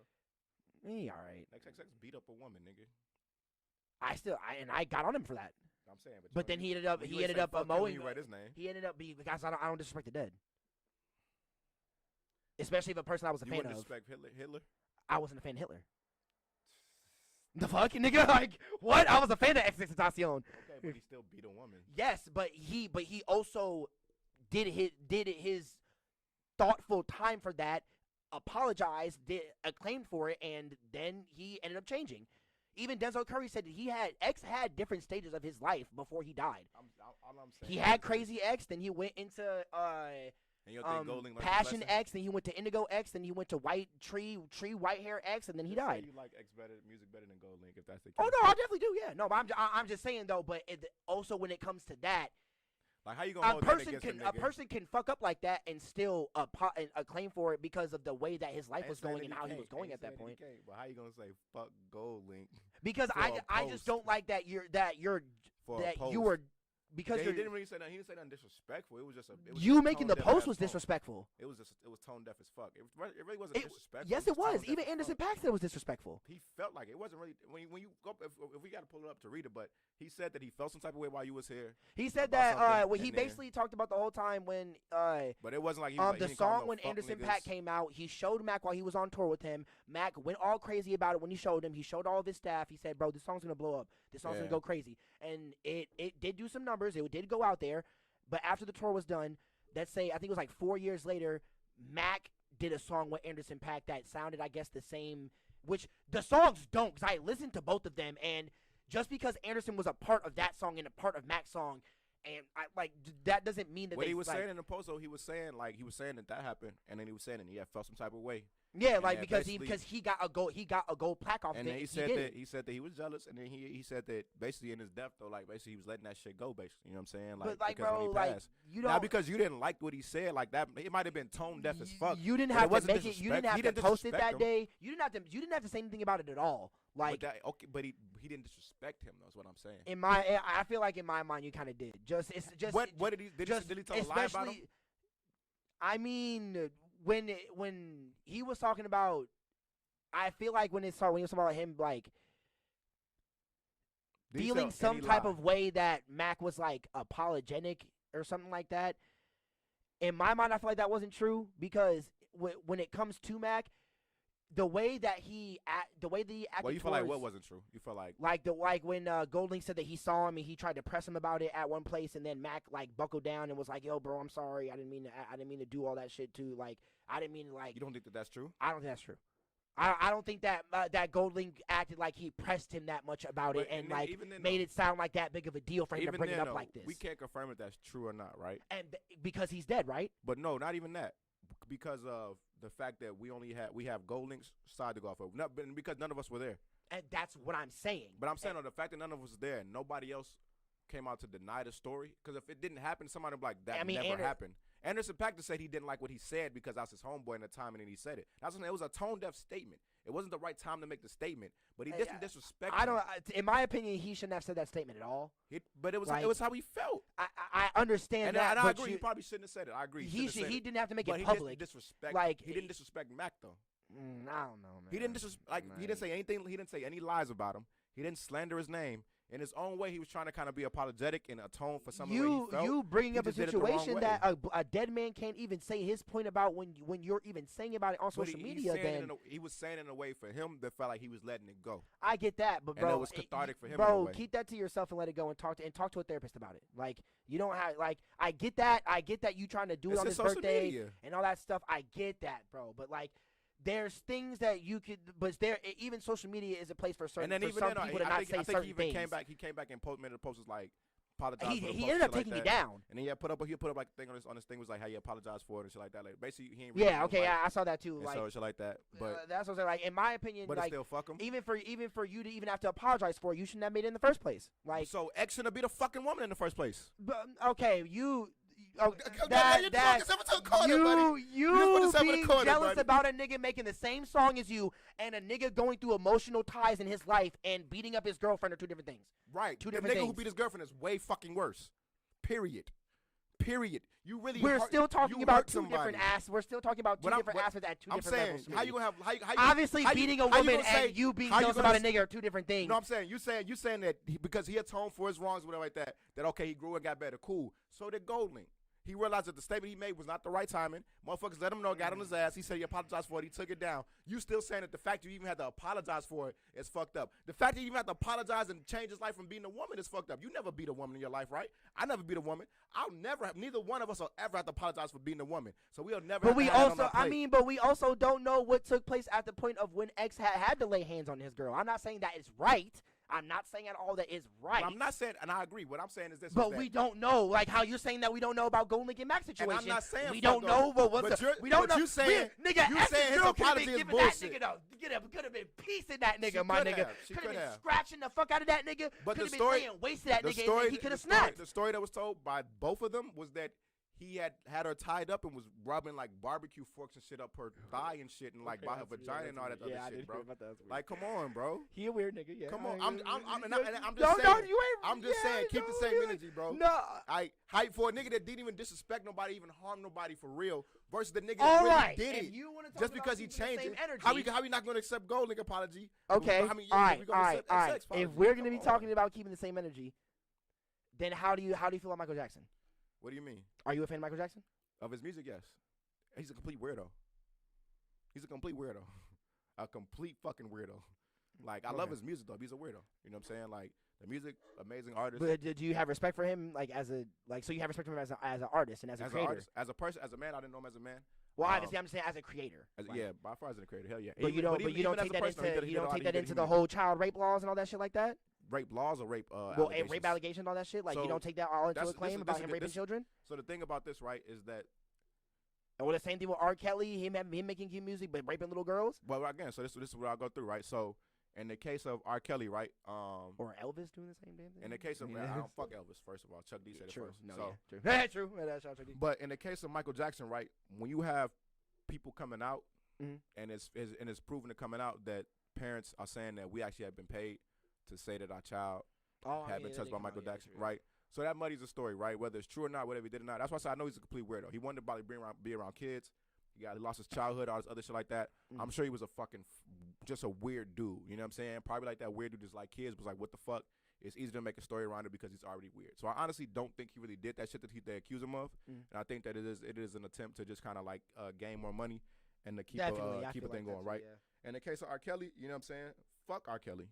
Like, R. Kelly's a piece of shit. You know what I'm saying? R. Kelly, my mom used to say he used to stand at the bus stop in Chicago and be singing and shit like that, getting at girls and shit like that. I used to try to talk to my mom like back in the day type shit. You know what I'm saying? How old was she?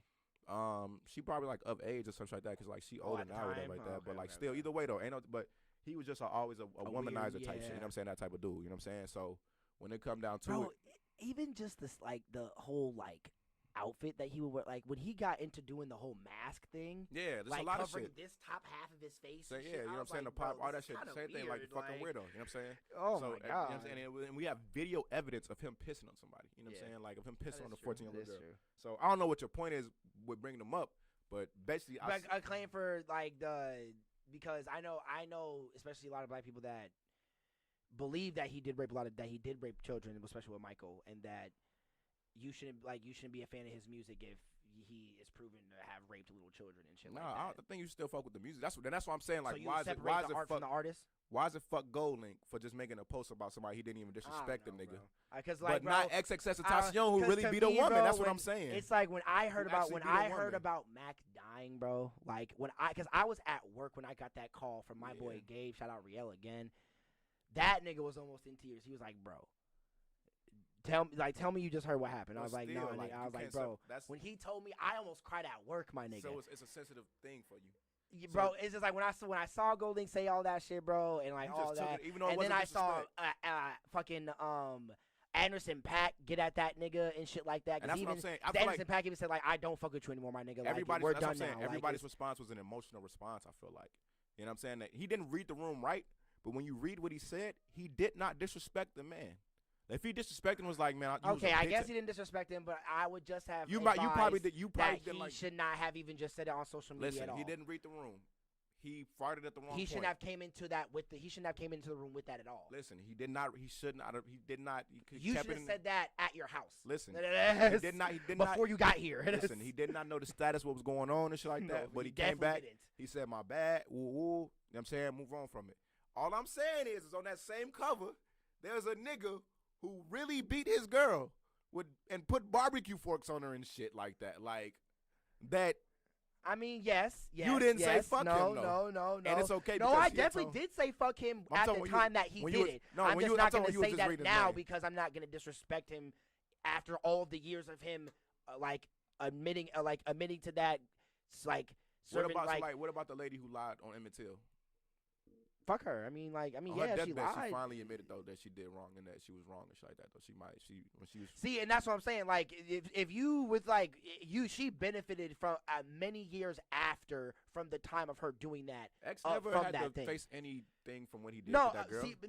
But I'm not saying anything legal. I'm talking about his psyche. Period. Because you can tell at the times that he was changing his life around and he was becoming a different person. What I'm saying he was becoming more emotional about that. What I'm saying is that. He didn't have, but this was all once he got rich and money. So now he's learning his lessons when he's a famous rich person. So now it's like, but you can't.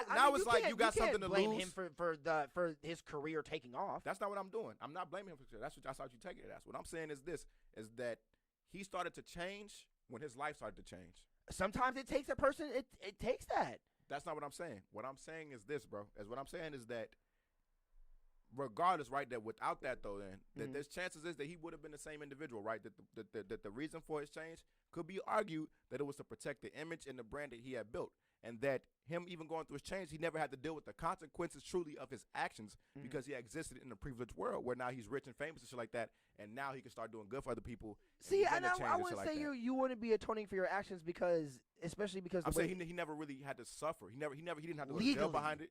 He never had to go to jail behind it. Legally, that's what I'm saying. I'm saying he didn't legally, have to get beat up behind it. Well, obviously, when it comes to obvious, because no one's gonna press this nigga because he beats up niggas. Like niggas clearly did press him. R.I.P. But I know, yeah, R.I.P. But I'm saying like, don't say nobody didn't press him. Nobody didn't, but he was known to whooping niggas' asses back then. So if you pressed him, you would have to fight this nigga. So, but what I'm saying is that right, and what I'm saying exactly, even proving my point more. He never faced any consequences for his actions, right? The only thing that forced him to change was the fact that he got rich and had a career to protect. I don't believe that he never had to face it because emotionally and your psyche, you do have to at some point. That's why obviously getting all these riches and shit when your career takes off, that helps you change your mindset when it comes to you having a better life. Because the life you're living probably calls you to act. Even telling him emotionally still dealing with. Yeah, mostly in a fucking mansion. And while the girl you beat up is like now she's dealing with this fucking trauma the rest of her life. You can't. I don't acclaim accessories to your life when it comes to you dealing with your psyche. That's not what I'm saying. Because niggas still deal with depression in that mansion. That's not what I'm saying. A nigga can still want to kill himself in that mansion. That's not what I'm saying. I'm not saying you're saying that either. I'm just saying that. When it comes to you having to deal with something that dramatic, and especially with you coming to lay harm to someone that you said that you loved, I would say, I mean, do you think that really sending him to jail, a place he's already been to multiple times and has been through that system multiple times, survived it multiple times, even killed the nigga in, is gonna change it? Yes. Like, no. Like in my mind, it's not about changing. That's the thing about it, right? It's not about changing it, right? It's more so a case of justice served, right? It's a case of what's right. So this is what I'm saying, right? It's a lot easier to make a change for the better when you're around better. It's much easier to become a better person, even with the whole mental shit like that, right? Let's take two people who got bad mental problems, right? Whatever, like that. They both got fucked up. They both go with depression heavy, whatever like that, right? Now, the nigga that's going through depression in his house and his mansion alone in Calabasas, I'd much rather go through that depression in Calabasas, whatever like that. See, you're seeing it in an accessories way. No. They're being depressed in a fucking project environment. Who says that she was living that way when that's he not, at the? No, that's not what I'm saying. What I'm saying that's how you're just literally making it sound. Listen to what I'm saying is that at the end of the day, bro, is that the situation in which he was in, right, when he finally decided that he needed to make right on his wrongs, so he needed to atone for his actions. Okay. He was in a far better situation than where if he was in that same situation from jump, I don't think we would have seen him make that same change. I don't even think those wrongs of his things would even been brought up, right? At the end of the day, it's easy to turn around and be a good guy now when you got good shit around, you got something to protect. When you don't got shit to protect, it's like, what the fuck? Now you got people down your throat, people calling you woman abuser and all this other shit. You got to change your image and shit like that. That, like, you know what I'm saying? If anything, you doing is to protect yourself, not even necessarily to even help the people that you hurt or shit like that. See, and you might in some way vicariously, you might get some I don't believe blowback that, bro. and help people, bro. But like, when all this shit, bro, it wasn't until it's like, oh shit, you getting bigger and bigger and bigger. Then it's like, all right, let me change all this shit up now and start helping some motherfuckers. But see, that's how most people think. Through her shit. I get that's how most people think, but he even showed to himself when he started to change because, again, to the Denzel Curry interview when he even talked about changing. He started to change a little bit before all of that serious money started racking in. When he joined ULT, that's when he actually started to change. But the beating shit happened like in between, like all of that stuff. Like after that ULT shit, all of that, him being a woman happened. Like that happened before he joined ULT. I don't even know what the fuck ULT is, to be honest with you. That was you don't listen to Denzel Curry? I know who he is, but Denzel Curry had. I know they used to live on the couch together and shit like that. He had a group called ULT, and they were together. They had a house called the ULT house. Yeah, he beat his girlfriend all his after groups that and shit. It was because he was in that group. This was like when it was like that in between of him fucking finna get on type shit. And or whatever like that. It was like he had beat like his fucking girl, bro. Like he was down with them niggas already. He was already in all of that shit, bro. Like his whole thing, like the whole positive. So, positive even with didn't that, come until he fucking got money until he became that dude. See, and I understand that. There's no problem with it. And I'm not saying there's a problem with it, but I don't acclaim that with you dealing with your traumas emotionally Because yes, you have all this money and shit like that. It's like now to me, I'm that doing doesn't. wrong. Now that to I'm me, rich, that doesn't. now I got something to protect. Now I want to start seeing the error. But I don't think that he went into it with that mindset when it came to changing himself for the better. I'm not saying you go into it with that mindset particularly, right? But it's that now you're more aware of it because you got more to protect. When you didn't have shit to protect and you got more to lose, so it's like, damn, let me fix this shit now before I start losing. See, no, I get what you're saying, but versus when you didn't have shit, and that's my. I don't think he even cared about it when he even was getting the money, because he was still expressing himself in a way that was kind of like that when all the serious money started racking in. He was still the nigga that didn't give a fuck. He was even doing all the Satanist shit and all that stuff, telling fucking ski masks that we should kill ourselves when we turn 25 and shit like what that. I'm saying is, like, he was expressing himself in the way that he wanted, not giving a fuck about what anyone else was saying. I'm talking about, though, that's different than from when being a woman abuser, right? Being accused of being a woman, right? And now going to change your image in the better way, like he tried to do towards the end of his life and all these other things and shit like that, when he had more to protect. Now, because see, and I just don't bring in the more to protecting, because I don't think that he cared about protecting anything. He just wanted to change himself, period, for the better. You know how for a fact, I know for a fact, and I can say this even never having met the man, that I know for a fact he cared about protecting his shit, and he cared about protecting like his money, his career, and not being caught up in cancel culture, is because he died protecting his shit. Literally, what do you mean by that? Niggas killed him because he wouldn't give up his shit. I mean, the niggas that shot him ran down on him and just shot him. They were trying to rob him on the video. Because I was watching shit though, because I went on a weird wasn't the video of them literally just pulling up, shooting him, and then driving off? They got in the car. You see them fighting for the bag and shit. He wasn't trying to up his Louis bag and shit like that. I mean, any nigga that tries to rob you, that would if you was in that same situation, would you just give it to him? Yes. What are you talking about? My life is not worth a fucking Louis bag. I mean, and that's what I'm saying. I mean, that's true. That's what I'm saying. Like, if I man, give me all the shit in here, nigga, you gonna be like, man, you have to kill me, Smitty. You gonna be like, man, take all that shit, bro. You gonna call the cops on me later? Like, you know what I'm saying? Like, it don't matter, bro. You ain't wrong. You're not finna die for that. And that's what I'm saying.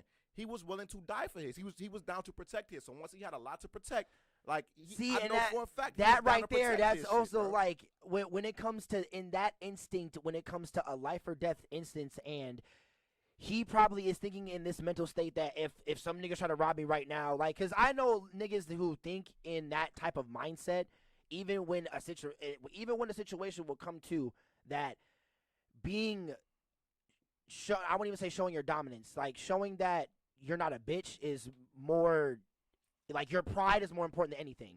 So even when niggas trying to rob you like that, I know niggas who will fight them niggas off, thinking that these niggas ain't about some real shit just because they running up on you. When it comes down to it, niggas will act like that. He cared about protecting his shit, is what I'm saying, right?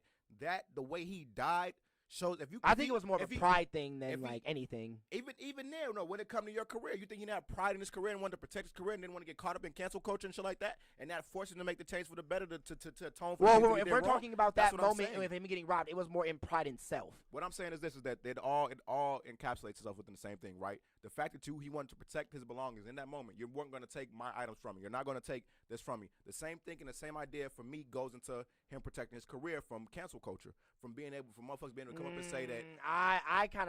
From somebody being able to come up and say XXX is a woman beater, we need to get him the fuck out of here. As an artist, I'm gonna go, you know what? I built this thing that's great. Kids like me, all these other people like me. Let me protect this thing by changing my image and changing myself. And see, and that's the thing. X had a cult fan base to the point where it didn't even he didn't even have to openly do that himself. He did, because his fans were calling. Even some of his fans were like, yo, like, blah, blah, blah, XYZ. He had to apologize to his fans and shit. Because I wasn't a big fan of the nigga. So a lot of the shit I followed from him because it was like, I wanted to see, like, how you going to answer this type of shit, right? No, so yeah, I get that. Was like, especially female fans was hurt, like, when it was, like, came out, like, the shit he did and shit like that, right? You had the obviously crazy stands. It was, like, the people that still, like, the cult fan base. But, no, it was even those people that are part of the cult fan bases. The motherfuckers had all this shit, what was it, Make Out Healed and all this shit and they shit. That I seen tweets from him was like, X has to answer for this. XYZ, XYZ, XYZ. You know what I'm saying? Yeah, he has to answer and tell his side about it. He doesn't have to apologize or anything. He didn't have. That's what they were calling for. That's what they were saying by answer. Like, we need. Okay. I would say apologize is that. That's what I'm saying. With the response, I'm telling you. They were asking for a response. They were. No, people were saying you need to own up to this, bro. Like this is his fans, like female fans, motherfuckers that all these 16-year-olds, whatever like that. No, I get. No, I was seeing all that stuff I too. remember Yeah. they were like, you need to own up to this, bro. Like if you did these things, bro, you need to own. You know what I'm saying? Then once he did those things and he made it to the wrongs, whatever he did, or whatever like that, motherfuckers was back on his side because it was like, okay, cool, whatever, XYZ. My thing is that he did that. If them same fans didn't say nothing or whatever like that, he didn't have nothing to protect. I don't think he would have came out and stepped up on that shit like how he did. I think he would have. I honestly think he would. For what reason? Because I think because obviously if you're already going through the emotional trauma of you even doing that, because like even the person that does it, it also goes through emotional trauma of them doing it, because obviously they end up getting bitter later down in the line, and they were like, oh, I really wish I wouldn't have done that. I'm so like me seeing how dumb that decision of me doing that was now. I really wish I wouldn't have done that. I wish I could go back, but obviously I can't turn back time. So what I could do is, like, since I do have this big enough platform that he didn't say shit about it until it came out. I mean, well, yeah, and all that stuff. But so if you gave, that's what I'm saying. Like that's what I'm saying. That's bullshit. No, because it wasn't until you got called out for it. You didn't bring this out to us and expose it to us on your own. Because I think that he was dealing with it to himself emotionally, trying to because. It's one thing to bring out. Too much, no, because I think it's one thing to talk about it publicly on your platforms and stuff like that, because you are a big person. But it's also one thing to talk about it by yourself with your counselor and not have to relay what you're talking about with your counselor about anything. This is the thing. Because he even said he was going through counseling So a little bit after that time happened. So this is the thing about it, right? Why would I relate to my counselor when I'm talking about privately with my counselor? Well, also too, right? On social media. Again, I call that bullshit too, because court, like motherfuckers send you to court order counseling and all this other shit. Like he was in counseling for deeper things than that. Niggas, when you a young person, you go to why would I relate any of that stuff? They put you into whatever like that. So out to the media. Again, if that's privately talked about. Again, because if I really feel like what I did was wrong, and I know that there's other young men like this out here who may think it's okay to beat on their woman, I want to get out here and let y'all know that I'm an individual who went through something, a domestic situation, and so I want to know any young men that may be out there in a situation, whatever like that. Just like we didn't know about Jocelyn Flores. He brought us this story. Nobody asked about who that girl was who killed herself. You know what I'm saying? He brought us a story about a girl who killed herself. There was a private story about a whole situation that happened between him like that he felt the need to share to us, right? The same situation to warn somebody else about suicide. The same thing goes for fucking you being a woman, right? It don't have to take for the story to come out and now you got to answer it and fix it all up. If that's how you really felt, you want to atone for your sins, you give the same warning like you did for the Jocelyn Flores and suicide and all these other things. Why the fuck that don't go the same way? And that's all I'm saying. It ain't until now because who said he wanted to make it public? And you got something to protect. So why would you make somebody else's suicide public? That's what I'm saying, bro. And that's what I'm saying. I mean, yeah, he did. Because do that now for you the got something to protect. protect. Jocelyn Flores, that's the name of the song. Like, he put a whole fucking thing. You talking about X, right? X, yeah. He put a whole suicide shit out there. Her family didn't even like that shit. A girl that came to see him, and then she ended up killing herself later that night in the hotel room because they ended up getting into it. He had to kick out because motherfucker thought she stole from him or some shit like that, whatever. No. And you put that shit in the song with that. That was a private situation that you didn't have to tell us. But because I'm sure as an artist, he felt it was important to tell that story for the next Was that person. After he ended up becoming Indigo X and ended up changing and stuff like that? Jocelyn Flores was on his first album. It was on 17. Was that the...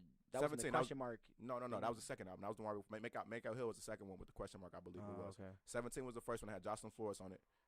Because it also had one song. Yeah, and I swear that was the time that he had the. Now, this was still Look at Me, early Ignorant X.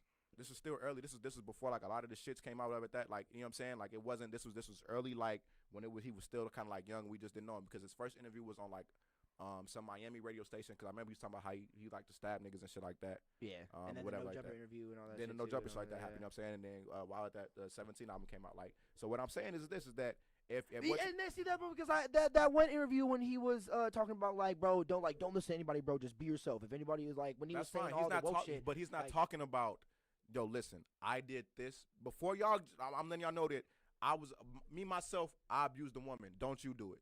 He waited. It wasn't until you got called out for it, the story break out, and now motherfuckers is like, woo, we gonna cancel you unless you let us know that you're sorry. Oh, now I'm sorry. Let me be positive X now to protect my career. Okay, like, so what if the argument to say that maybe he didn't want to share something private, then that's clearly a lie. He don't mind sharing shit private because he shared another private situation about suicide to help somebody prevent suicide, right? Help people that's out there going through suicide, whatever like that, to help prevent the next person that might want to kill themselves. Okay, Why not help the same person that's probably beating on their fucking girlfriend with sharing your story before you get blown up on it? But now you got something to protect. Now you want to bring it up. It's like that. That's all that I'm saying. No, I get that, and that's what I'm saying. Like, but say, okay, so let's say when the time of X beating his girlfriend and stuff like that. Let's say that obviously the time went through and he wasn't talking about it openly on social media and stuff like that.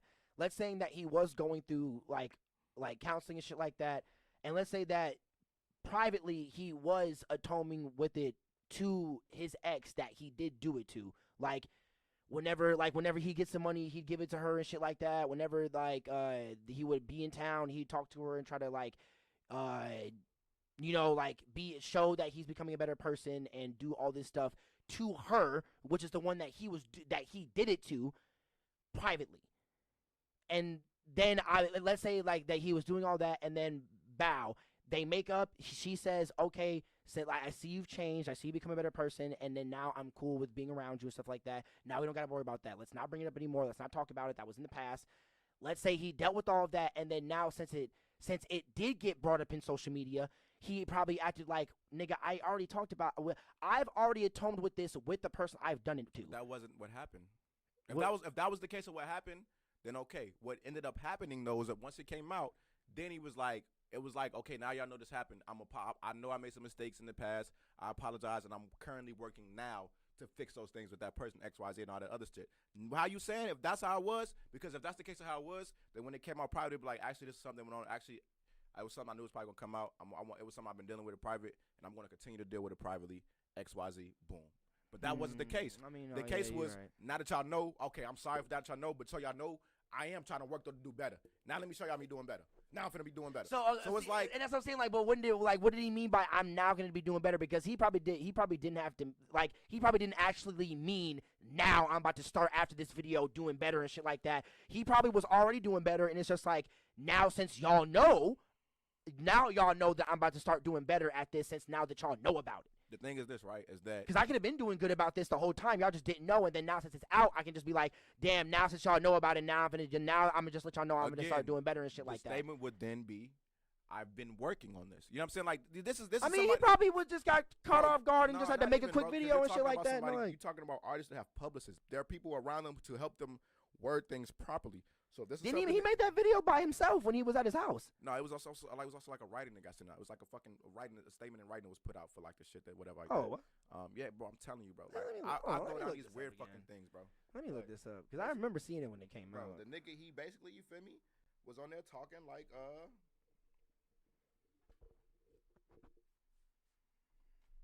the nigga was basically on there talking like, you know what I'm saying? Basically, I forgot what the fuck I read, but basically, like, you know what I'm saying? He basically sorry for the shit he did. You know what I'm saying? Like, sorry, basically, y'all found the fuck out, and like, shit, I'm trying to do better now, type shit. But it wasn't something that he brought to us. It was something that motherfuckers had to find out for. Then it's like, all right, we want this nigga to apologize, or we're gonna fucking cancel him. Okay. I mean, I'm just Exodus House may have confessed to assaulting girlfriend in 2016 recording. I'm trying to fucking find it. All this to say, like, if you're gonna forgive X, you gotta forgive Gold League.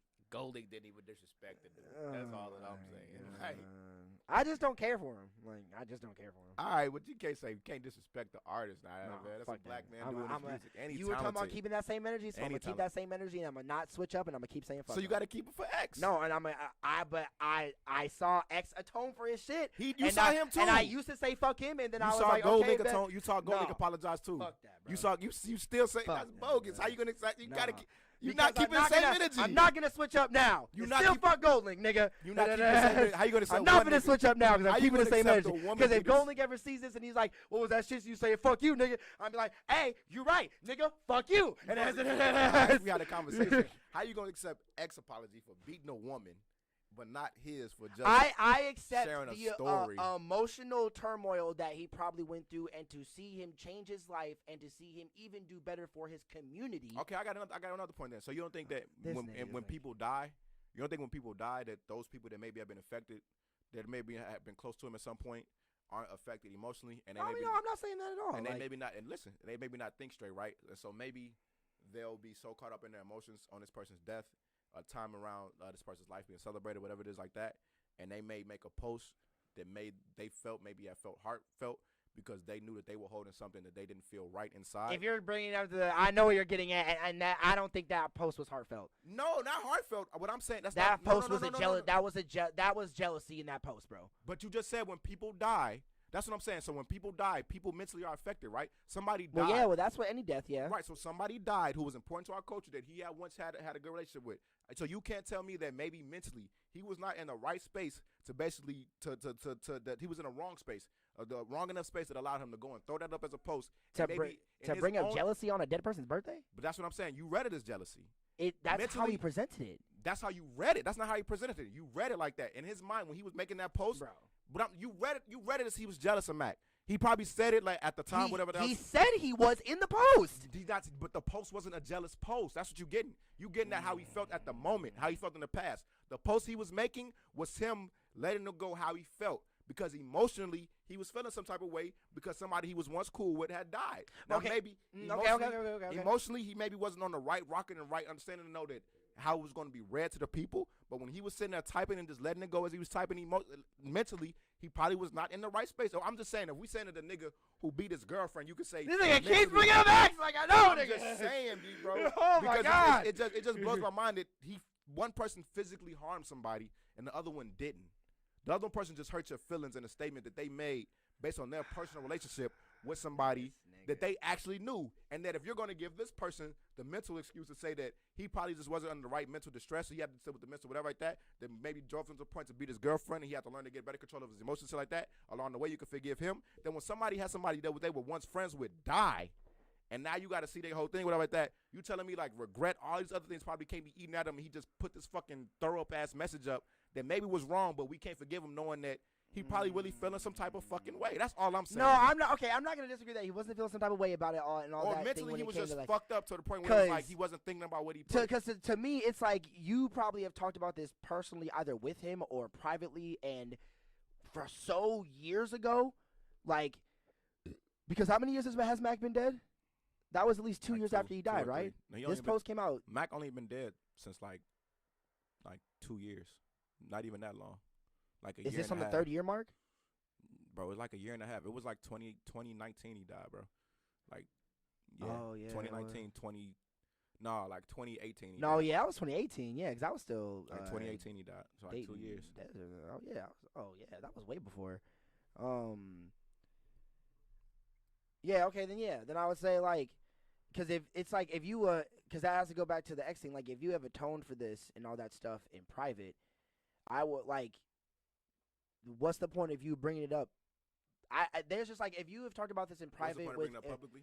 Yeah, like, So, this bringing some shit up same like thing that. With X and him beating his girlfriend. And that's why I said that the whole apology thing, it was probably him having to do it because this nigga already has atoned for it in the past and has done it privately, and now it's coming out that everyone knows that he beat his girlfriend, so it's like, damn, now I gotta make all these posts and shit about, even though I've already, because it's like the whole Jada, it's like the whole Jada and Will thing. So I'm saying, so with Golding, it can't be the same thinking, like maybe that, and at the time of this person's death, because mentally this is probably really weighing on me that I need to get this off. And maybe I felt that it might come off as a whatever like that. Like no, because I feel like you've already gotten that off before. So even with the, how do you gonna say that with a straight face? Because it's just like I feel like you've already gotten these emotions off before, and even with the person you are talking about, to the point where you don't even have to bring this up anymore. Yeah, and how you gonna tell him he got else. his emotions off before? Like this is he's dead. It's around the time of his birthday. Like it's probably really like they probably had a tight bond. Like no, and that's what I'm saying. But like I felt like if this was a big enough problem like that when it comes to a song, I think that you should have gotten over these emotions about a track, and especially when this person was alive, because you came out with this track in like 2014 or 2015. This track, the track you made with Anderson .Paak came out a long ass time ago, bro. And the track that Mac made with Anderson came out 4 or 5 years ago. You don't know about people holding on to grudges and shit like that. And and even that it was and a like grudge that was even a problem. That like to me that come out, bro. He can have a grudge with a nigga. Like if he felt some type of way, that's his right to feel some type of way, bro. Okay, if I'm Mac, if rest in peace to Mac, but say if I'm Mac and I haven't died and I'm still alive. If me and you have already talked about this years ago, and have already had the emotional problems, already have had the beef, already have had the discussion, already have had all of these things that has come with you making this a problem in your mind. This should not come up at any other point in time since we've already went through those emotions with dealing with this. Because the thing that you negating, bro, is the fact that one of them died. So now that you died, why is this the thing you're bringing up out of this person's death? Because when we've already talked about this. See, that's another thing, right? And that's what I'm saying, right? How can you offer X the same? How you can offer X a holistic viewpoint and understanding his feelings and him not being emotionally right, but not understanding this situation where somebody died. And no, that's what I'm saying. Like, you saying you shouldn't talk about this. Okay, yeah, you shouldn't talk about it, but somebody died. I'm not thinking right. If somebody, like, motherfucker, when people die, like, people don't think straight. People drive and just do shit like that. It's like, yeah, you're supposed to put your seatbelt on, but if I just got a car that somebody died, I'm hopping in the car and fucking driving. And if I get into a car crash and fly through the fucking window, motherfucker's not gonna be like, well, damn, you should have, like, you know what I'm saying? I'm saying that at the end of the day, his man's dying, somebody that was his man's, whether they solved it whatever years ago, I can't talk to him now. Well, okay, I can't even bring this up to him now. So shit. Okay, so say if that was wrong for running the social media and shit like that, but I'm saying I can afford GoldLink the same credence that you could afford X to Tatiana, and I can even give X the same credence what I'm saying like that. But the reason I'm arguing so hard against X right now is because you giving him an escape pass and he really harmed somebody. No, that's what I was all about. I was all about fuck X when I heard all about that shit. But I apologized, really but you want to accept GoldLink apology. That's what I'm saying. No, see, and that's the thing. And like, let's say if it was one of your homies that died. Let's say if you and one of your homies who was also making music and something that was like the GoldLink situation with Mac, and let's say that's not even the last time you talked to him, was the time that you brought up that situation to talk to him about that. You guys have had other altercations. You guys have had and we don't other even talks. Know if those things have happened. But that's what I'm saying. But I'm just saying that. Like, let's say by the time that happened, and we already have had our whole spiel, talk, emotional, we fought and we're bros again now. And now time has gone by. Like, probably, let's say other things have happened. We've like gone through other emotional things like that. Let's say this is one of your niggas. Would that be the one thing that you would bring up out of everything that we've been through together? When it comes to me being dead and it being my birthday, would that be the one thing that you bring up? That's what I'm saying, right? Out of everything that we've been together, everything. That's what I'm saying. Listen to me, right? You died, right? You had an issue. We had an issue, right? And this is I was just having a conversation with somebody about this other day, but last night actually, like, that's why I don't try to I try to make sure everything is good with people because you never know what somebody might pass, and I don't want that to be right. So, but if somebody had passed, right, and I knew that we had a rocky situation, honest to God, right, that's what I'm saying. I give him that. I can give him that forgiveness right there because I probably would be like, yo, like, RIP my mans, you know what I'm saying? Like, it was a point in time when, like, we was real mad at each other about some shit, you know what I'm saying? And at a point in time, I hated this nigga's guts, whatever like that, you know what I'm saying?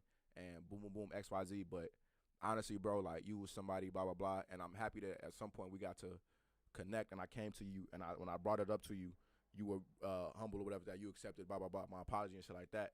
And, you know what I'm saying? And it's unfortunate that we don't got the time right now, XYZ, blah, blah, blah. And I just want to help you say that it sounded like you were just copy and pasted his paragraph, like, low-key a little bit. But this that's how it sounded. Yeah, that's how it sounded, yeah.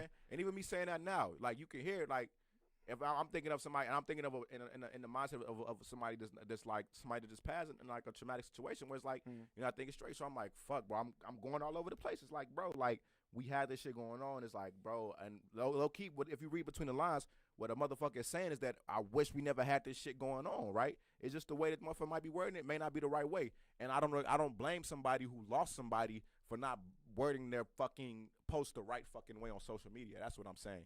Like, but if we gonna blame him, if we're not gonna accept his apology, then we can't accept the nigga who really beat a woman apology. That's all that I'm saying. No, I feel you. That's all that I'm saying. GoldLink clarifies controversial Mac Miller post. Cause what was this? Yeah, on Tuesday, GoldLink planned a long, lengthy open letter to the late Mac Miller. Mac Miller and GoldLink were close collaborators with Miller being one of the first to shine a light on GoldLink when he was still up and coming, and bringing him as a supporting act on his Good AM tour. Yeah, so I didn't always have great things to say about you when we were on the Good AM tour, and this is him starting it out. Man, I'm listening. All right, so yeah, so but again, though, imagine though if somebody you knew that you were friends with died. You're not thinking straight, bro. No, okay, but let me finish. So how he's starting? Yeah, it sounds like somebody. Yes, who's starting? Who don't know where to start? Right? It's like when people like, I don't know where to start, bro. Like when you I would at least start it with the all right. So rest in peace, I love you, or something like that. I would at least start it with humbleness. You're talking about somebody who's thinking straight, who didn't just lose somebody. That's what I'm talking. Even if I did, like I lost my great grandmother, and that was one of the most detrimental deaths in my mind. And that ain't your homeboy, bro. That you smoke blunts with, probably fuck some hoes with, and like. I had a deeper connection with my grandmother than any of my friends. I'm saying is this: you ain't did no demon shit with your grandma. Like, it's people that you done demon. Maybe not. Well, I mean, we've definitely been on some hustles. You ain't put at no hoes. I mean, well, obviously, no. I mean, like I've had homies in high school die on me. Yes. And I'm saying that when I would think about making a post or anything like that, I would always start out with a rest in peace, or even when I was crying and feeling emotional like that. When my boy Dylan Campbell died, I literally went to my first Screamo concert with him, and he was one of the nerd kids that has never been anywhere crazy like that. Like literally everyone thought he was a goody two shoes straight pants nigga. Did y'all die on bad? Were y'all on bad terms at any point? And I mean, like there was a couple years, like I mean, like we had that experience and shit like that, and there was like almost close to like 3 years where we didn't talk like that. But y'all weren't on bad terms. I mean, well, yeah, I guess. But I'm saying like y'all didn't have an issue between y'all, right? It wasn't a point where you felt the need to curse his name. It wasn't a point where you felt the need. Clearly, with these two here, there was a point where they were cool, and then there was bad blood between them, and not one of them dead. So when you dealing with all of that, there's a lot of regret, a lot of what's the fucking word? A lot of just feeling sorry and shit like that. A lot of shit you wish you could take back. And so it's like when you go, it's like, where the fuck do I start? Like you feeling, because on one end you feel good about them. On one half, it's that half of you that felt bad about them, and then it's that middle part of you that don't want to follow either way. You just wish the shit could just change and all this other shit. So it's like, where the fuck do I start? You're not mentally stable. Literally, you're not mentally stable. That's true. If your boy died and y'all was on bad terms, I guarantee your post would have been like, started off like, listen, man, we probably ain't always see eye to eye, but you was always my boy.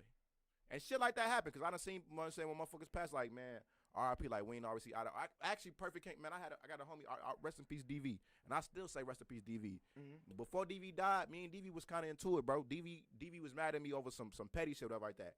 Till this day on his Instagram, you go on his Instagram, bro. It's a video where he talking about me and my homie. He like, no, yeah, I get he that. like, yeah. no, listen, he like, yeah, get them little niggas. Like, it's all good, though. Them little niggas think they got down to somebody. We gonna catch them. Talking about me type shit, you feel me? And then time go past, we never talked and shit like that. I never seen him. I seen his brothers like that because he stayed like kind of in my neighborhood or whatever. Mm-hmm. And then he ended up getting killed, right? When he got killed, it was like, damn, bro. You know what I'm saying? Like, I don't think I made no post or whatever like that. Or I think I actually did post something like on some like, you know what I'm saying? Like, we might have had an issue between us or something like that where it was like, because it's like, that's what it was, you know what I'm saying? Like, somebody could feel something like way like that. But in that moment, bro, like, I'm like, damn, what the fuck? Because this was like my big brother in high school, too, somebody that I looked up to type shit. And we got into it over $80. You know what I'm saying? Like, some petty shit type shit. No, I feel so it was like, my post was like, yeah, you know what I'm saying? Like, actually, I don't think I don't know, whatever, but I would have, if it was like that, that's all I'm saying. So, my fault, you can keep reading what he got to say and shit. No, I feel you. No, I definitely feel you on that, bro. I definitely feel you on that. All right, so he was like, all right, so I don't always have great things to say. I didn't always have great things to say about you. We were on the Good AM tour. I played you my album, and after that, we didn't talk. And you thought it was absolutely incredible. GoLink wrote in the post, I released it under the Soulcation label, and the single for my album was called Unique, featuring Anderson .Paak. That was the track, and that was your favorite song at the time. You loved it so much that you made the entire tour party listen to it. That and surprised me with the cake after my set. Okay, He's saying good shit about him. Yeah. Here, hold on. Oh, I know. Here's the actual whole thing, but oh my god, it's so fucking long. Yeah. You gotta read all that shit. Yeah. Okay, but yeah. Did you see anything disrespectful in there? Is there anything disrespectful? Did he say I fuck played Mac you my Miller? album after that. You talker. Did he say you was a bitch? Made styles. So you say you adopt styles as homepage to those around you. Love that. This is where the problem started. He said, and after that we didn't talk. Your single was called Dang, featuring Anderson .Paak. You and Soul Collection supported you on the Divine Feminine tour, and when I tried to contact you about anything at all, you never hit me. A close mutual friend ended up just hitting my DJ saying, listen, man, we love Link, but we just had to do what we had to do. And Max said if he needs a verse at any time, he got him.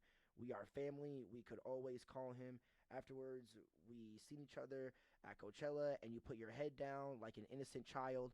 But I mean, I didn't like calling innocent child. I didn't really care that much. What? But I told you to pick it up. So you pick it up, and I hugged you like a brother. You are to me. You were the first person brave enough to openly say he's dope and gave me a platform. That meant more to me than anything else. 3 days before you died, I remember pulling up on you at the crib, walking in the house, and seeing the Divine Feminine album plaque on the wall. I was so proud of you and what you created for yourself. He capitalized you. What you created for yourself, and I'm forever grateful for that. I want to see what did Anderson .Paak say? Anderson .Paak ended up weighing on the post where he called GoldLink jealous and disrespectful. He said, GoldLink, I would imagine your weird ass posted up somewhere just like this when you decided to make the disrespectful, narcissistic, jealous, grossly unnecessary post. Pack wrote in a since deleted Instagram post why you would do it. I can't even understand it. Maybe your belt was wrapped around your I thought he said gold damn head for a second. Gold. Your goddamn waist so too tight. Or maybe it was the choker cutting your circulation off from your brain. Now look at his response though, right? Because Pac ended up thought he was feeling disrespectful. So but this and you see his response is an emotional response by him disrespecting him.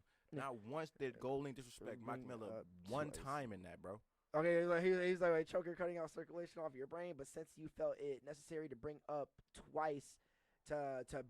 twice, and my boy ain't here to respond, I'ma say it like this. You ain't the first to make an album inspired by a relationship. You ain't the first to make a song featuring Anderson .Paak, but you are the first to disrespect my friend who is no longer here here for absolutely no reason, and I can't stand for that. Sorry about that. Message just popped up. Good. That's a sensitive ass post because all he pretty much said in that post was basically, I felt you stole an idea from me, and I didn't have good things to say about you, bro. But basically, at the end of the day, bro, you was doing your fucking thing, bro. And at the end of the day, bro, I'm proud of you, bro, and what you did. The only thing I don't like about what GoldLink said, bro, was it was a bunch of me's, eyes, and all that other shit, bro. He made it all about him. It's like, bro, nobody really. I mean, GoldLink did bring him up twice. Huh? If you bring me, I mean, and if he did bring him up twice. No, I'm talking about GoldLink made it about himself. Oh, yeah. Well, yeah. I mean, that's yeah, what I'm talking about. What I yeah. didn't like about GoldLink's post was that because all he was and the whole post was mainly about that one altercation. Well, but that's what I don't fault him for that because that might have been the thing that was really weighing heavy on him, right? Because that might have been the thing that really like hurt him when it was like, damn, it was this time when I felt the type of way about you, and now that you're gone, we probably lost years that we can't get back in that time, right? He probably could have said it a better way. But what I didn't like about it was the whole he said me, I, like 10, 20 times in there and shit like that, and it's like, all right, bro. And there wasn't any once, but he didn't disrespect Mac though at all. Did he even say rest in peace? But he didn't even say he didn't say rest in peace. That nigga didn't even like I don't mean shit though. If you don't say rest in peace, I don't care about that. He didn't disrespect him though. Like he didn't say like. I mean, no, I feel you on that. He didn't say, and that's what I'm saying. Anderson .Paak, and that's probably why Anderson .Paak even deleted it. And I guarantee him and GoldLink is cool. It was like, all right, Anderson .Paak pays tribute to Mac Miller and Nipsey Hussle during Coachella set. After receiving criticism from Paak and Mac Miller fans, GoldLink reflected on his comment at a recent concert. Mac Miller is one of my favorite friends. Is one of my best friends in the whole fucking world. He told me the crowd, the first nigga that ever looked my way was Pusha T. The second person was Wale, and the third person was Mac motherfucking Miller. Without Mac Miller, there would be no GoldLink. The artist went to clarify his intentional post, saying it was about love. Okay, here. And I can see I'll play the clip. Like him saying like, you know what I'm saying, went from hate to like, you know what I mean, like, but we got past that. It was just the wrong. He just didn't word it right. That was just it. You know what I'm saying? Like, he definitely worded this shit completely wrong. Let me tell y'all something. Mac Miller is one of my best friends in the whole fucking world. That nigga standing there with one leg on the speaker like, Mac Miller's one of my best fucking friends in the whole fucking tired world. As fuck, you know. Yeah. It's just that nigga look like Telvin Campbell. Telvin Campbell. You just don't like GoldLink, I see. Why don't you like GoldLink? Hey, I like Telvin Campbell. What you mean? No, you don't like GoldLink. I never was a fan of him like that. Why do you hate him? I don't know, you like bro. money? You like crew? I don't know. You ugly. ugly. Two niggas that helped me out. The first nigga that ever even looked my way was Pusha T. The second person was Wale, and the third person was Mac motherfucking Miller. Okay. Hold on, let me keep going. I'm gonna tell y'all something. I'm gonna be the sacrifice for everybody in this fucking shit right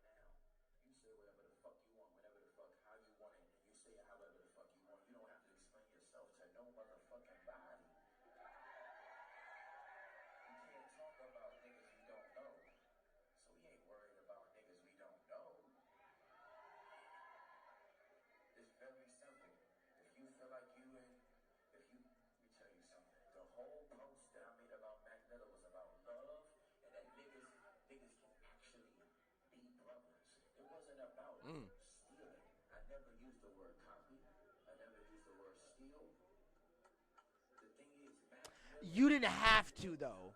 That's that right. But me only saying that part. Me only saying something about that. You kind of didn't have to. No, but that's the thing. That's on people choosing to read into that. He's saying I felt some type of way, right? Because this is how I felt in the moment about something, right? Motherfuckers implying, oh, you thought he stole from you. That's not what I'm saying. I'm saying that I felt artistically some type of way. Whatever that way is, I'm admitting to having felt feelings or whatever like that towards a person, whatever. Not saying that he felt like I'm just saying if he would have felt and like clearly like he sound like a nigga that's not gonna hold his words. Because that would be a disrespectful thing to say to someone who's dead is that you stole from me. Obviously he wouldn't say that in the post because that's not what he feels. He just feels some type of way about maybe the move he made. I don't think that's what I'm saying. He don't feel like he copied him or stole him. He probably just feels he probably felt some type of way about a situation. I mean, he literally said that I made the song with Anderson .Paak, and then you stopped talking to me, but yet you showed everybody else, and you said you loved it, and then you made your album, but backed by the same label that I did, made the same type of song that I did with the same person. See, now that don't sound and like then stealing. got a gold plaque. Now that don't sound like stealing. You hear stealing, right? What I hear is that you separated copying from me. No, he said I played you my shit. You never talked to me again. But you played my shit. You liked my shit, but you never talked to me, right? Not saying necessarily that you copy me or no shit like that. Now, once you say you copy me, bro, that can be taken any way. You read that as copying. When I hear that, I hear that this. You just didn't keep showing. You didn't show. I felt like it was a point in time when you didn't show love back, right? Whereas that you liked what I did, but you didn't show the same type of love that you had did in the beginning like that. And in that time that we were separate, I had felt some type of way. And then you went and you did a similar type of thing. What I did with that. Never saying that you. Do you think that during that time that he wasn't talking to him, that he probably thought that he was trying to work on something like that because how good it sounded? Because niggas can act like that. When like if I'm a Gold Link and not as big as Mac Miller, and I show Mac Miller a song and he'd be like you know how niggas be acting like nigga you hear they'll play they're like, oh yo this shit hot. I think Gold Link at some point thought Mac Miller was trying to steal from him? Possibly. But what I'm going off of is what Gold Link said. Yeah, and I'm not going to put Gold Link words in the Gold Link mouth or into his post. He didn't say anything about accusing him of stealing. The way we read that, it can be taken many different ways. As in one, I showed you my shit, and you just went on and we never chopped it up again after that. But you clearly still liked my style and shit like that, and you kept showing me love and how good I was, even in the time when we didn't talk or whatever like that. And maybe even I see how I inspired you in some type of way, and I was happy to even see that, whatever like that. Everybody was taking it as stealing. That's why I think he even said like it was about love. And I think that's even more so what he's saying is that even though we didn't talk and we didn't get to continue to work in between the time when you liked all my shit or whatever like that, I see that I was able to inspire you in some way the same way that you had always inspired me. That's how I read that. But motherfuckers reading that is like he didn't disrespect him. He didn't say stealing. He didn't say copy. He didn't say biting. He didn't say nothing. He didn't say nothing disrespect about the man one time. Now it might have been tone deaf. I agree. Could have been completely tone deaf, not use the right verbiage, but I'm also not going to hold that against him because the nigga is dealing with the death of a friend. No, I feel that, yeah. And clearly he said that was his motherfucking heart. That was his boy. And nobody from Mac Miller team even came out and said, that's another thing too. Niggas like Anderson .Paak, you was just cool with the nigga. Y'all just made music, bro. Niggas on Mac Miller team didn't come out and say shit against Gold Link saying what he said. So clearly it's something that we don't know Anderson .Paak and Mac's relationship. They could have been homies like that. That's not what I'm saying. Niggas who were with Mac every day, who would have firsthand account to what the fuck Gold Link talking about. Nobody came up and said nothing to the nothing against him against his post. None of them came out and said nothing. I mean, I guess, yeah. That's all I'm saying, bro. The niggas that's around you every day that say nothing, but a nigga that you just collaborated with, I'm sure him and Anderson was cool, but I'm saying Schoolboy Q didn't say shit, and him and Mac Miller was best fucking friends. I mean, that is true, yeah. You know what I'm saying? Like the niggas. Is there comments on this? Is there comments on this fucking post? You can see. Where the fuck? Oh, damn, no. I think he took them off. Comments on this post have been limited. So he even blocked the comments on this. But I'm saying, Anderson .Paak went and made a post. But I'm saying the Schoolboy would have made a post. And Mac Miller's team would have made a post. Somebody from Mac Miller's old manager, that one dude that got the big lips and shit like that. Yeah. One of them niggas would have made a post. Tree JTV would have made a fucking, you know what I mean? Yeah. Somebody would have said something. The fact that Anderson .Paak was the only motherfucker that said something, like, come on, bro. And he didn't even, and then he got to throwing shots. And that's what I'm saying. Like, you can tell, bro, when somebody having an emotional reaction to something. Anderson .Paak started giving personal shots. Yo, your fucking choker was too tight on your fucking belt loop and your fucking ugly ass face with your fucking woo-woo. You hurt, so now you're trying to hurt me. Do you think he could have brought up all that stuff without having even mentioned Anderson .Paak's name or anything like that? Or like, I think Anderson .Paak just happened to be fucking that's what it was over. That was the thing where it was just like, that was what stuck out to him. You know what I'm saying? Could have been mentioned without Anderson .Paak name. I've already said the way he said the shit, completely should have said it differently. But did he is it enough to want to say fuck him and to treat him like he disrespected Mac Miller? No, he didn't disrespect him at all, and he didn't even give him the slightest set of disrespect. Like, I'm just saying, bro. Like, but I think because people are hurt and how much love motherfuckers have for Mac Miller, that like it's like, well, because what do you think Mac Miller would have said to him if Mac Miller wouldn't have been dead? The post wouldn't have been made. That's what I'm saying. They clearly chopped. They clearly squashed everything because Divine Feminine was like his last album too, wasn't it? Or the one before he died. It was the second to last one. But I'm saying because he put out one posthumously, right? Because they put out one after he had died. I thought Divine Feminine. You might be right. Divine Feminine was the one with the circle, the mirror. Yeah, it was like and then after that, it was him sitting in front of the fucking airplane window. That wasn't the one that came out after he died. That was one that came out right like before he died. Okay. Anyway, so the Divine one, whatever like that, right? Clearly, they had gotten cool. He said, "I came to your house. I seen the plaque for that. We were like, I was so happy for you." You know what I'm saying? So clearly, that's what made me say earlier, like, if you guys already discussed this privately and it's been years since this issue it's the fact that he died and the fact that you're dealing with the emotional turmoil of it. That it was a timing point that y'all lost time, and now that he's gone, you can only one of the things that stick out is that time that y'all lost over something petty. So even though y'all was cool and all that time you came back and we had to reconnect.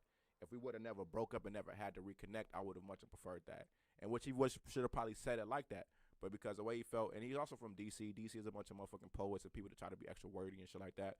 We see it with Wale and shit like that, whatever like that. Especially them real soul type D.C. niggas like that. He probably was trying to pin up nice poetic whatever thing type shit that just didn't come off right because emotionally he might not have been in the right space. And he probably was reflecting on the darker time that they had because it probably really felt dark for him in that moment. You know what I'm saying? Like, so that's all I'm saying. Like, at the end of the day, like, what's the point of bringing it up? Shit, because it's on my heart right now. Shit, you know what I'm saying? Like, it's like shit. I know we didn't have a good relationship, but shit, XYZ. You know what I'm saying? So, I don't know, man. Yeah, because like people are saying, Goldlink says Mac Miller stole his idea for the Divine Feminine. People are saying that. Goldlink says Mac Miller stole his idea. Where does it say? People. Where does it say? Where once does Goldlink say you stole my idea? That's what I'm saying. People are saying that. People are, and that's the problem with these blogs and headlines and shit. I feel like we get headline happy, and we see that, and then we sometimes don't fully read or like analyze what's going on, and we take somebody else's analyzation assumption from what it is that they got versus actually when we read it. I'm not gonna play this. No, you good. Versus when you actually read it though, it's nothing like that in there. No, you're right. There's nothing like that in there, man. All right, but I guess, yeah. I mean, Spinny ain't wrong, y'all. Spinny ain't wrong, I guess, yeah. I'm just saying, man. Right. You sit here saying fuck Goldlink, but not. I just don't like him, okay, man. We off that now. You can't say fuck Goldlink, not X. That's all I'm saying. This boy funny. All right, but yeah, I ain't gonna say fuck anybody that's dead. All right, so yeah. Rest you would say fuck everybody. Hitler. We're not. I'm just saying. You keep saying I'm not gonna get. I'm not gonna. This whole you can't disrespect the dead shit. If you was a bitch ass nigga in life, bro, who I wasn't a fan of. Okay, then say that, bro. Somebody I like. Obviously, nobody fucking likes Hitler. I'm saying, just say you're not gonna talk to somebody that you like, because even if he was alive, you ain't gonna talk bad about it. That's my thing, bro. Like, don't talk. If you I would definitely talk bad about Mac Miller if he was alive. I would say my opinion about something that I didn't like about what he was doing. Yeah. Why you can't have the same energy because he dead? What do you mean? If we were talking about Mac Miller's drug use back then, which caused him to die, I didn't like him doing that. I thought that was dumb. I thought that was stupid, and it still is. Yeah, and but that's a whole nother different aspect of him. My bad, the camera turned off. Y'all. I'm saying you said you wouldn't say fuck X. You saying you like I get you wouldn't say fuck somebody that you fucked with when they dead, because you wouldn't say fuck them when they was alive, right? Yeah. Right. You know what I'm saying? What I'm saying, or at least say fuck them in a disrespectful way when they're dead, like. If I'm saying fuck you when you're alive, it has to be about something serious. Like, and then even once you're dead, it's still fuck you. I mean, yeah. I'm not going to say that at all anytime soon. You wouldn't say fuck Hitler. That's what I'm saying. Like, fuck Hitler. See, but that's what I'm saying. Like, obviously, I've never known Hitler. I've never known about Hitler. I've never known the history about Hitler. Fuck Hitler just because, like, he was a murderer. He was a murderous empire. If Donald Trump died, would you say fuck Donald Trump? Okay. Would you shed a tear if the nigga died? I say fuck. Oh, no, I wouldn't obviously anything would like you be that. like, would you say, if he died, if he croaked right now, would you be like, fuck Don? Would you play YG? No. Fuck Donald Trump? No, if he died, I would. Me being a Buddhist and my religion when it goes to people who So you obviously, supposed to be nice to them when they're alive. obviously, like Donald Trump, like isn't a murderer. This nigga doesn't really do anything like that. Like He's a fucking pedophile. Would you compare him to Hitler? Yes, he's a pedophile, and yes, But I would. I'm saying like, wait, so you're saying he's Hitler? Borderline, yes. It's a yes or no question. Not Yes, boil. yes, Okay, so yes. I guess that's your opinion. Yeah, Yes. I wouldn't compare him to Hitler. Like Hitler was He's a pedophile. Hitler was way worse. He's like a pedophile. there's many pedophiles out here. Okay, fuck them too. I'm saying, but the one we're talking about now, we're talking about one. The specific person is Donald Trump, who's it's on record him having sex with 13-year-olds and it being brought up in court and shit like that. Like, fuck him. If he died tomorrow, fuck him. If he died right now, fuck him. Okay, like I'm saying, to me personally, I'm saying, but how you as a Buddhist? I wouldn't physically, and that this has to go with my religion. But I'm saying, so you can say fuck when they're alive in your religion. See, and That don't make no sense. You're supposed to be keep the same energy, Kelly. When it Keep the same energy. When it comes Pro, to don't be my me, bad. no, I don't care. When it see that's the thing though. If you obviously do something in that current moment that I see that obviously is bad, I'm just gonna be like, oh yeah, fuck you. Like obviously, like I don't fuck. But with it's what in you're your doing, religion. like, If you're fuck supposed to you be like peaceful and Buddhist and shit, you should be able to. When be it comes to like, the peacefulness, it's mainly in the sense of when niggas die. no. When it comes to harm, when it's you physically like giving harm to something, like me seeking harm out on somebody or me seeking harm to do some harm to somebody, like. That's mainly what it is. So what that got to do with them with somebody? So then, what do your religion come in place with somebody? When it comes to, I would say,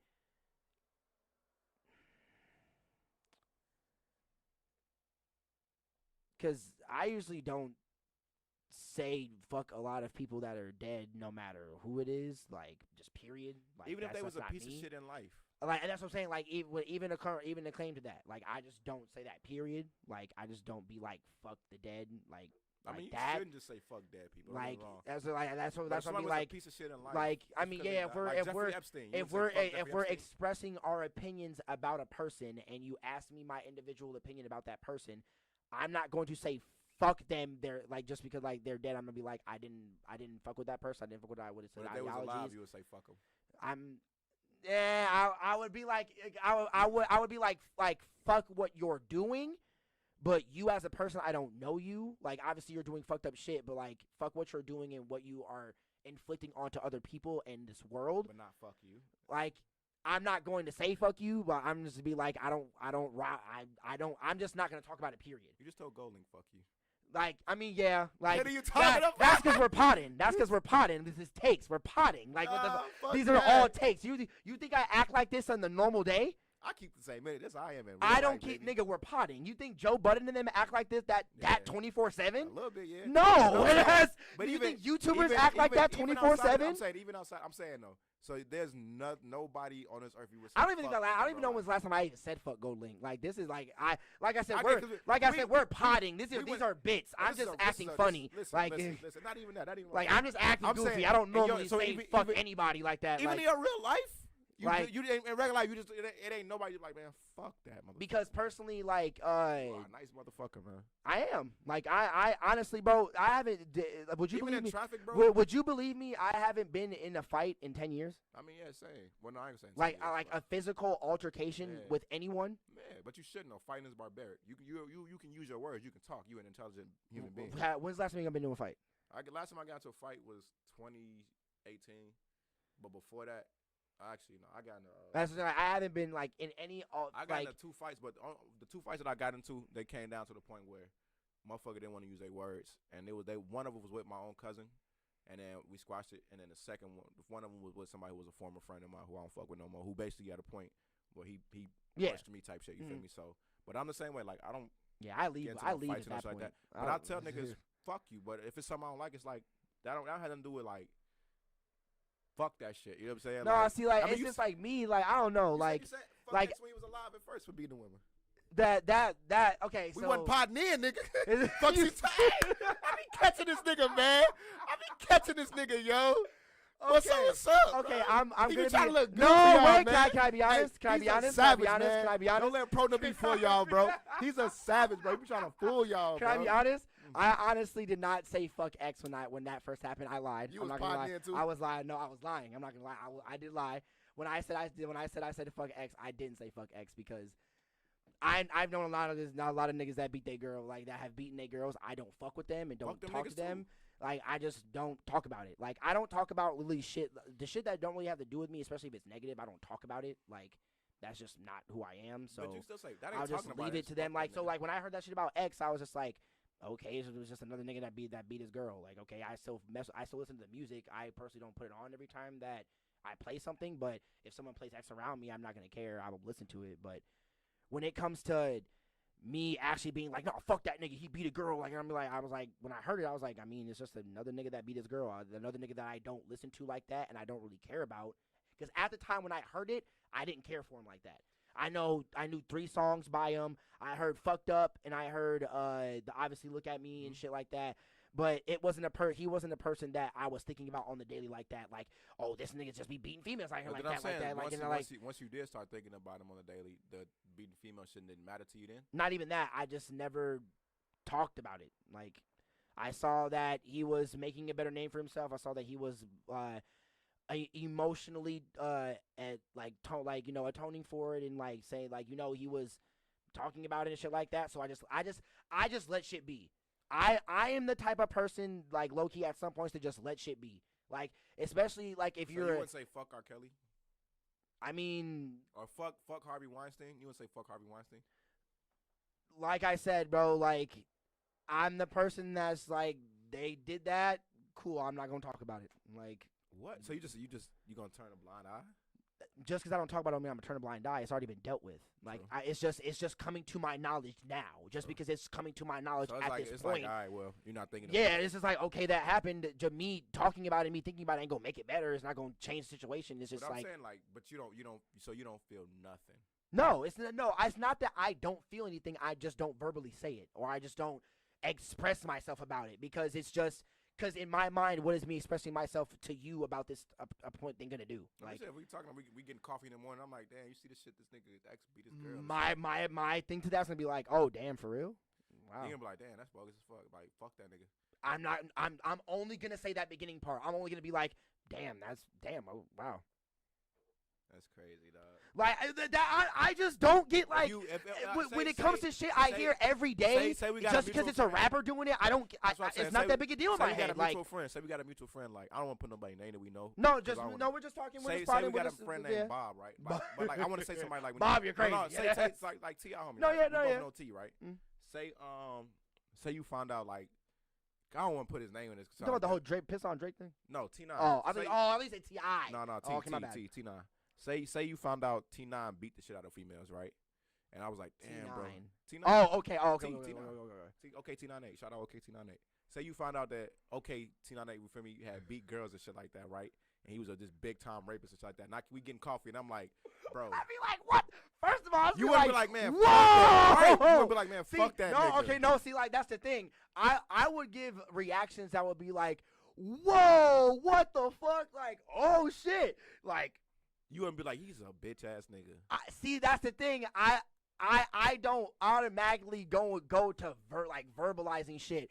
I react and be like, oh shit, really? And then he'd be like, yeah, bro, he was doing this shit. And I'd be like, bro, like that well, whole damn, time bro, I just literally would have never have guessed. I'd be like, if I go, you gonna hang out with him again? What you gonna say? No. No. Man, fuck that nigga. Stop saying that. You just want me to say I'm gonna say fuck a nigga. Like, no, like, I'm just gonna be like, no, nigga, like, he's out of my repertoire of people to hang out with, and I'm not gonna talk about it, and I'm not gonna go back to it again. You're not physically gonna say fuck him, but you're gonna fuck him. Like, yeah, I will. I'm just not going to associate with that person. If you take that as a fuck you, then you take that as a fuck you. Then I'm just like, that's taking that as a fuck you. Okay, then if you take it that way, then if you take me not associating with you anymore as a fuck you, you're not gonna fuck with him.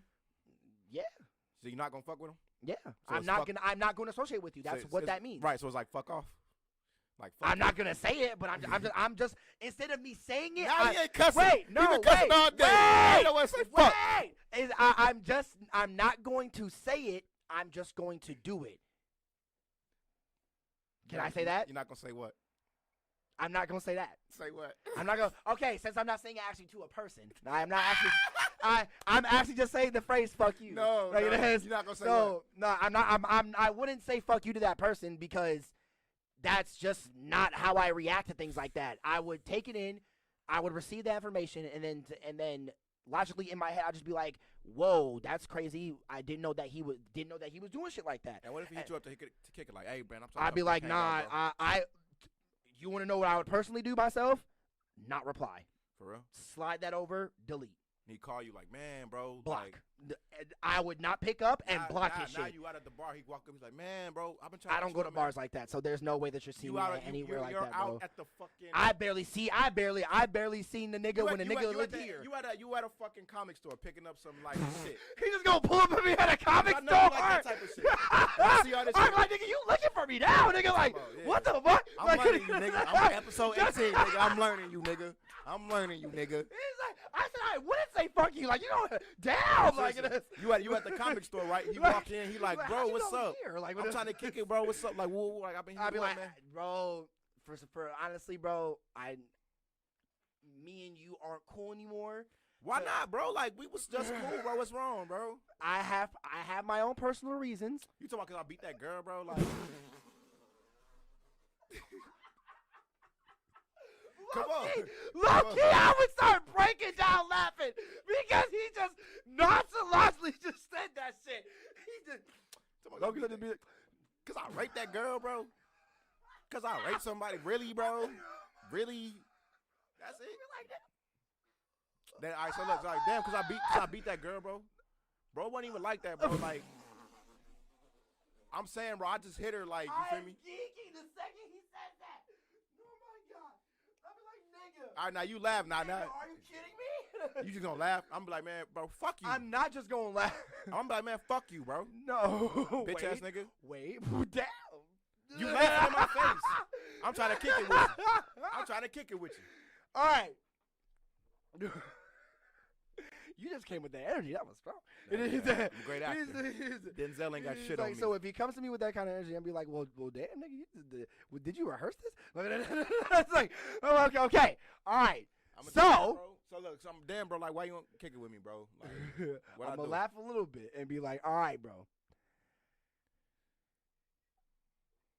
You be raping females, bro. That's funny. Bro, it was that one time, bro. It was that one time, energy. Bro, it was that one time, bro, and like on me, bro, like it wasn't even. I get it. Bro, fuck you, bro. I thought it was cool, bro. Well, you a hold bitch, bro. Fuck you, bro. Hold on. Chill. Wait a minute. This what you gonna say to the nigga? I'm gonna be like, slow down.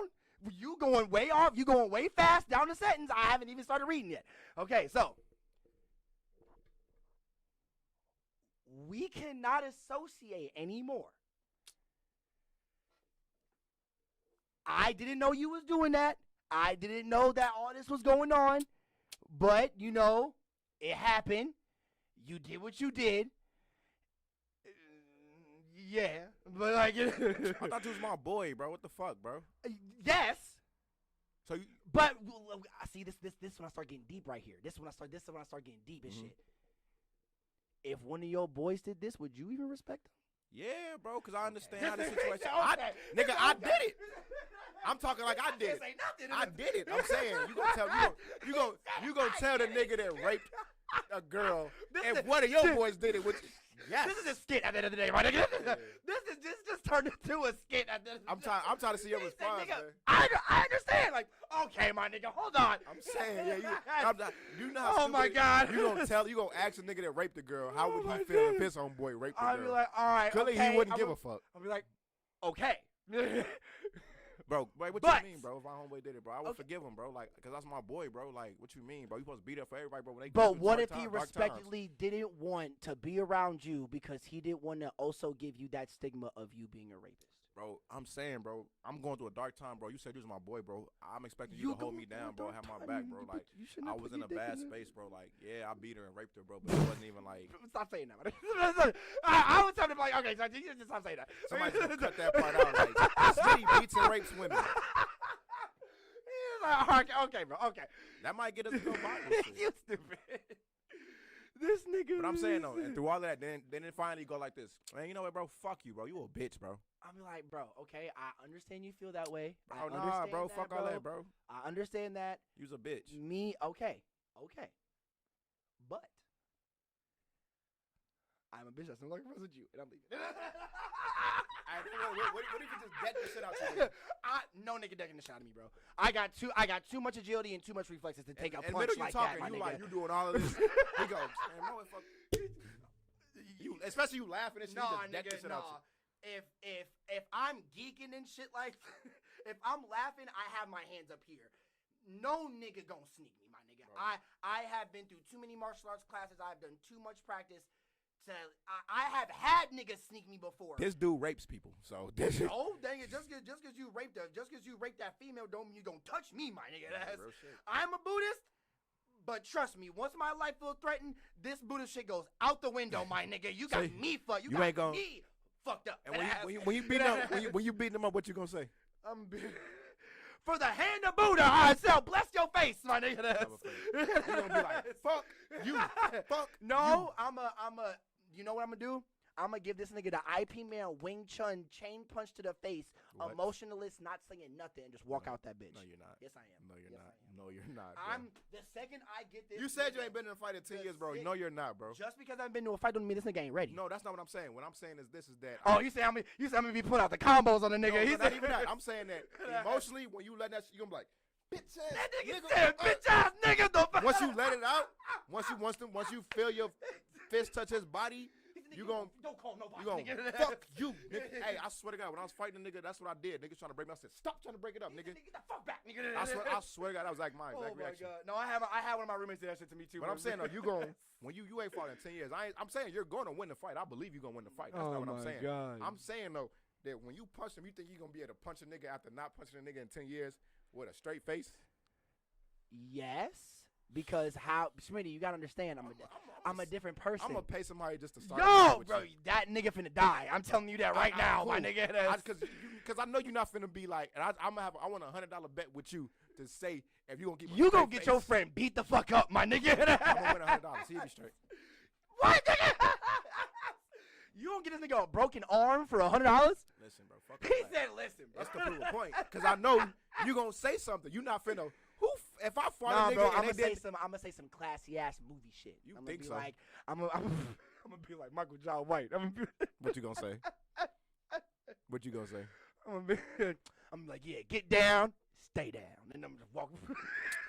You know how that's gonna sound? I'm gonna say some corny ass shit. Cause you're gonna be so tired from fighting. You think in your mind ain't go like that. In reality, you're gonna be like, oh my God, get down. He said, get down. You stupid. That's how you gonna sound. You ain't gonna say shit. You're like, he said, huh? Get down.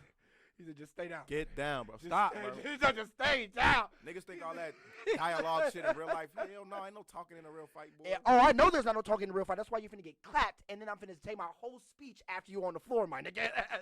It's gonna be an evil villain story in this motherfucker. You think like, oh my God, bro. I can't wait till I say this capoeira is strong, my nigga. Capoeira. I don't give a fuck about no Mexican dance. Ain't that what that is? Like, did he just? When like I'm gonna cut that out so you don't disrespect the whole nation. When like a 15-year-old little girl. It's nigga. First of all, it's from Africa. Nah, bro, that's the Spanish shit when a 15-year-old little girl. You talking about a quinceañera? Oh my God! We gonna end the pod here, y'all. All right, this was Pornhubby 1. This was 395. I mean, hey, look, he just I know what disrespected a whole nation, my nigga. I'm potty, you man. Lucky none of my Brazilian homies ain't in this chat right now watching this, because they would have flamed your shit. I did I'm hear cutting that shit, this too, and I'm making this a clip. This nigga just said. When I was in college, make this a bro, clip too. In college, I learned about that shit though, this so I do know what it is. I just got confused. Capoeira a quinceañera. Technically, I didn't call it that. I didn't call it that. I thought it was. That's what you thought it was. I didn't call it that though. You literally just, bro. I'm capping on the Capoeira, Capoeira. Oh, Capadonna. man. The Capoeira. If we was in Brazil, niggas would have come in here and Capoeira your ass, nigga. Don't they have quinceañeras in Brazil? Nigga, It's only no. in Spain or some shit? Nigga, Only that's in only a Mexico? Hispanic thing. It's only in Mexico? In Cuba, I think, yeah. So not Brazil? Cuba's not a part of Brazil. Ain't them niggas close? Oh my God. All right, I'm into the pot. I'm into the pot. All right, bye, y'all. We love y'all. This is the T.L.A Podcast. Smitty We _man, going for Smitty this 95, nigga's man. this disrespect for the Hold whole on. nation. Before we get out, man, play my boy. We can play them. Oh, yeah. Okay, here. Actually, no, yeah. It's skirt. All right. I'm gonna cut it right here, but we still gonna be live. Yeah. All right, so we're gonna actually play the boy Mozzie's new song Yeah, on man. here. Shout out Mozzie, man. New music, man. Just dropped, man. Y'all go New listen to that shit. music dropping for y'all asses. Y'all already know how it's going. Give me a second. It will be up. Okay, so what's the name of the video again? Big Bag, Big Problems. By that boy Moz. For the record, I don't have no problem saying fuck anybody. I bet you It's do. probably the best thing to say. Big Bag, Big Problems. You spell Big Bag and Big Problems What all the wrong. fuck? Oh my god. Hey, man, listen, man. Happens to the best. There we go. Mozzie. Here, I'm going to put it up on the screen for y'all. So y'all can watch that shit. shit. Let's get it. Okay, window capture. All right, y'all. This is the song Big Bag Big Problems by the boy Mozzie. Enjoy. Just dropped, man. Y'all go check it out on YouTube, man. Mozie. Oh, my bad, y'all. My bad. Oh, y'all gotta get the sound. Yeah.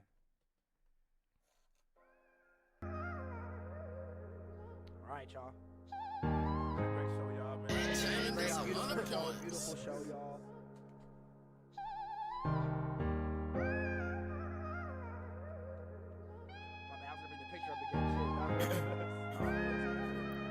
I'm up 25 right now. Say it's crazy how you treat a nigga. Flush the perks with these water washes, pink pill beat a nigga. While I'm stressing, I don't need a nigga. 2 months ago, I was flat broken, chip ain't leave a nigga. So you know I put my all in this. Before I ever see you down bad, know I'm taking all the risks. Now it's crazy, I can call it here. Put 10 on the nigga if he high and we gon' clip this bitch. God bless me with some niggas that's gon' kill, cause I swear I ain't losing none of mine. Yeah, I'ma ride my niggas, I'ma die, and I swear it's really fuck the other side. That's another topic, chicken watching. Yeah, I got a big bag, saw the biggest problem. Put my foot up in his ass, get a kick about it. Yeah, the money real big like a hippopotamus. It's like a hippopotamus. Huh? I done seen shit turn real tragic. Rather have my mama put money on my books than putting me in the casket. Wish a nigga would like a cabinet. Draco with the wood, I blast it. I be scared what I do to y'all. This street shit ain't fair, it ain't as easy as just shooting the ball. And I know you don't be shooting it all. Play it cool, let them ride the front seat and end up losing, dawg. I done lost so many friends to this fake shit. Seen real niggas turn fake on that hate shit. Older niggas hate the young us, say they paved this. And all you niggas washed up, yeah, the new wave here. And let me set this record straight. Anybody trying true on my son, you done made a date. Don't question, I'll do it, nigga. I ain't afraid to do no time, cause I was raised eating noodles, nigga. God bless me with some niggas that's gon' kill, cause I swear I ain't losing none of mine, yeah. I ride for my niggas, I die for my niggas, really fuck the other side. That's another topic, brick watching. Put a bitch up on a strip and get a brick up out her. Put my pot up in the wrist and get a brick up out it. If you ever run up on me, nigga, blick a blocker. Or however you want it, nigga. Huh? I ain't need the actual box too. I bought those. No. This nigga done turned the camera off. For me? Oh, my bad. No, you good. I'm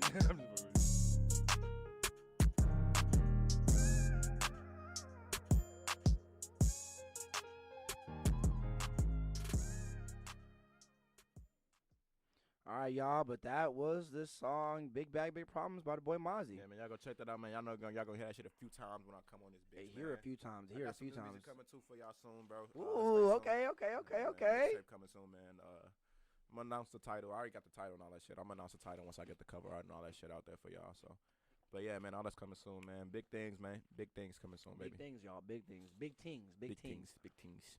But all right, y'all. Big We love booty y'all bitches. so much. Hell yeah, man. Thank Till y'all for till next coming time. to the T.L.A Podcast, local artisan, best platform in the world. We love y'all so much. Thank y'all for coming through. Bid you a D. Episode 18. Love y'all. Probably 1 2095. On Crip or Blood, because I'm in red. All right. Bye.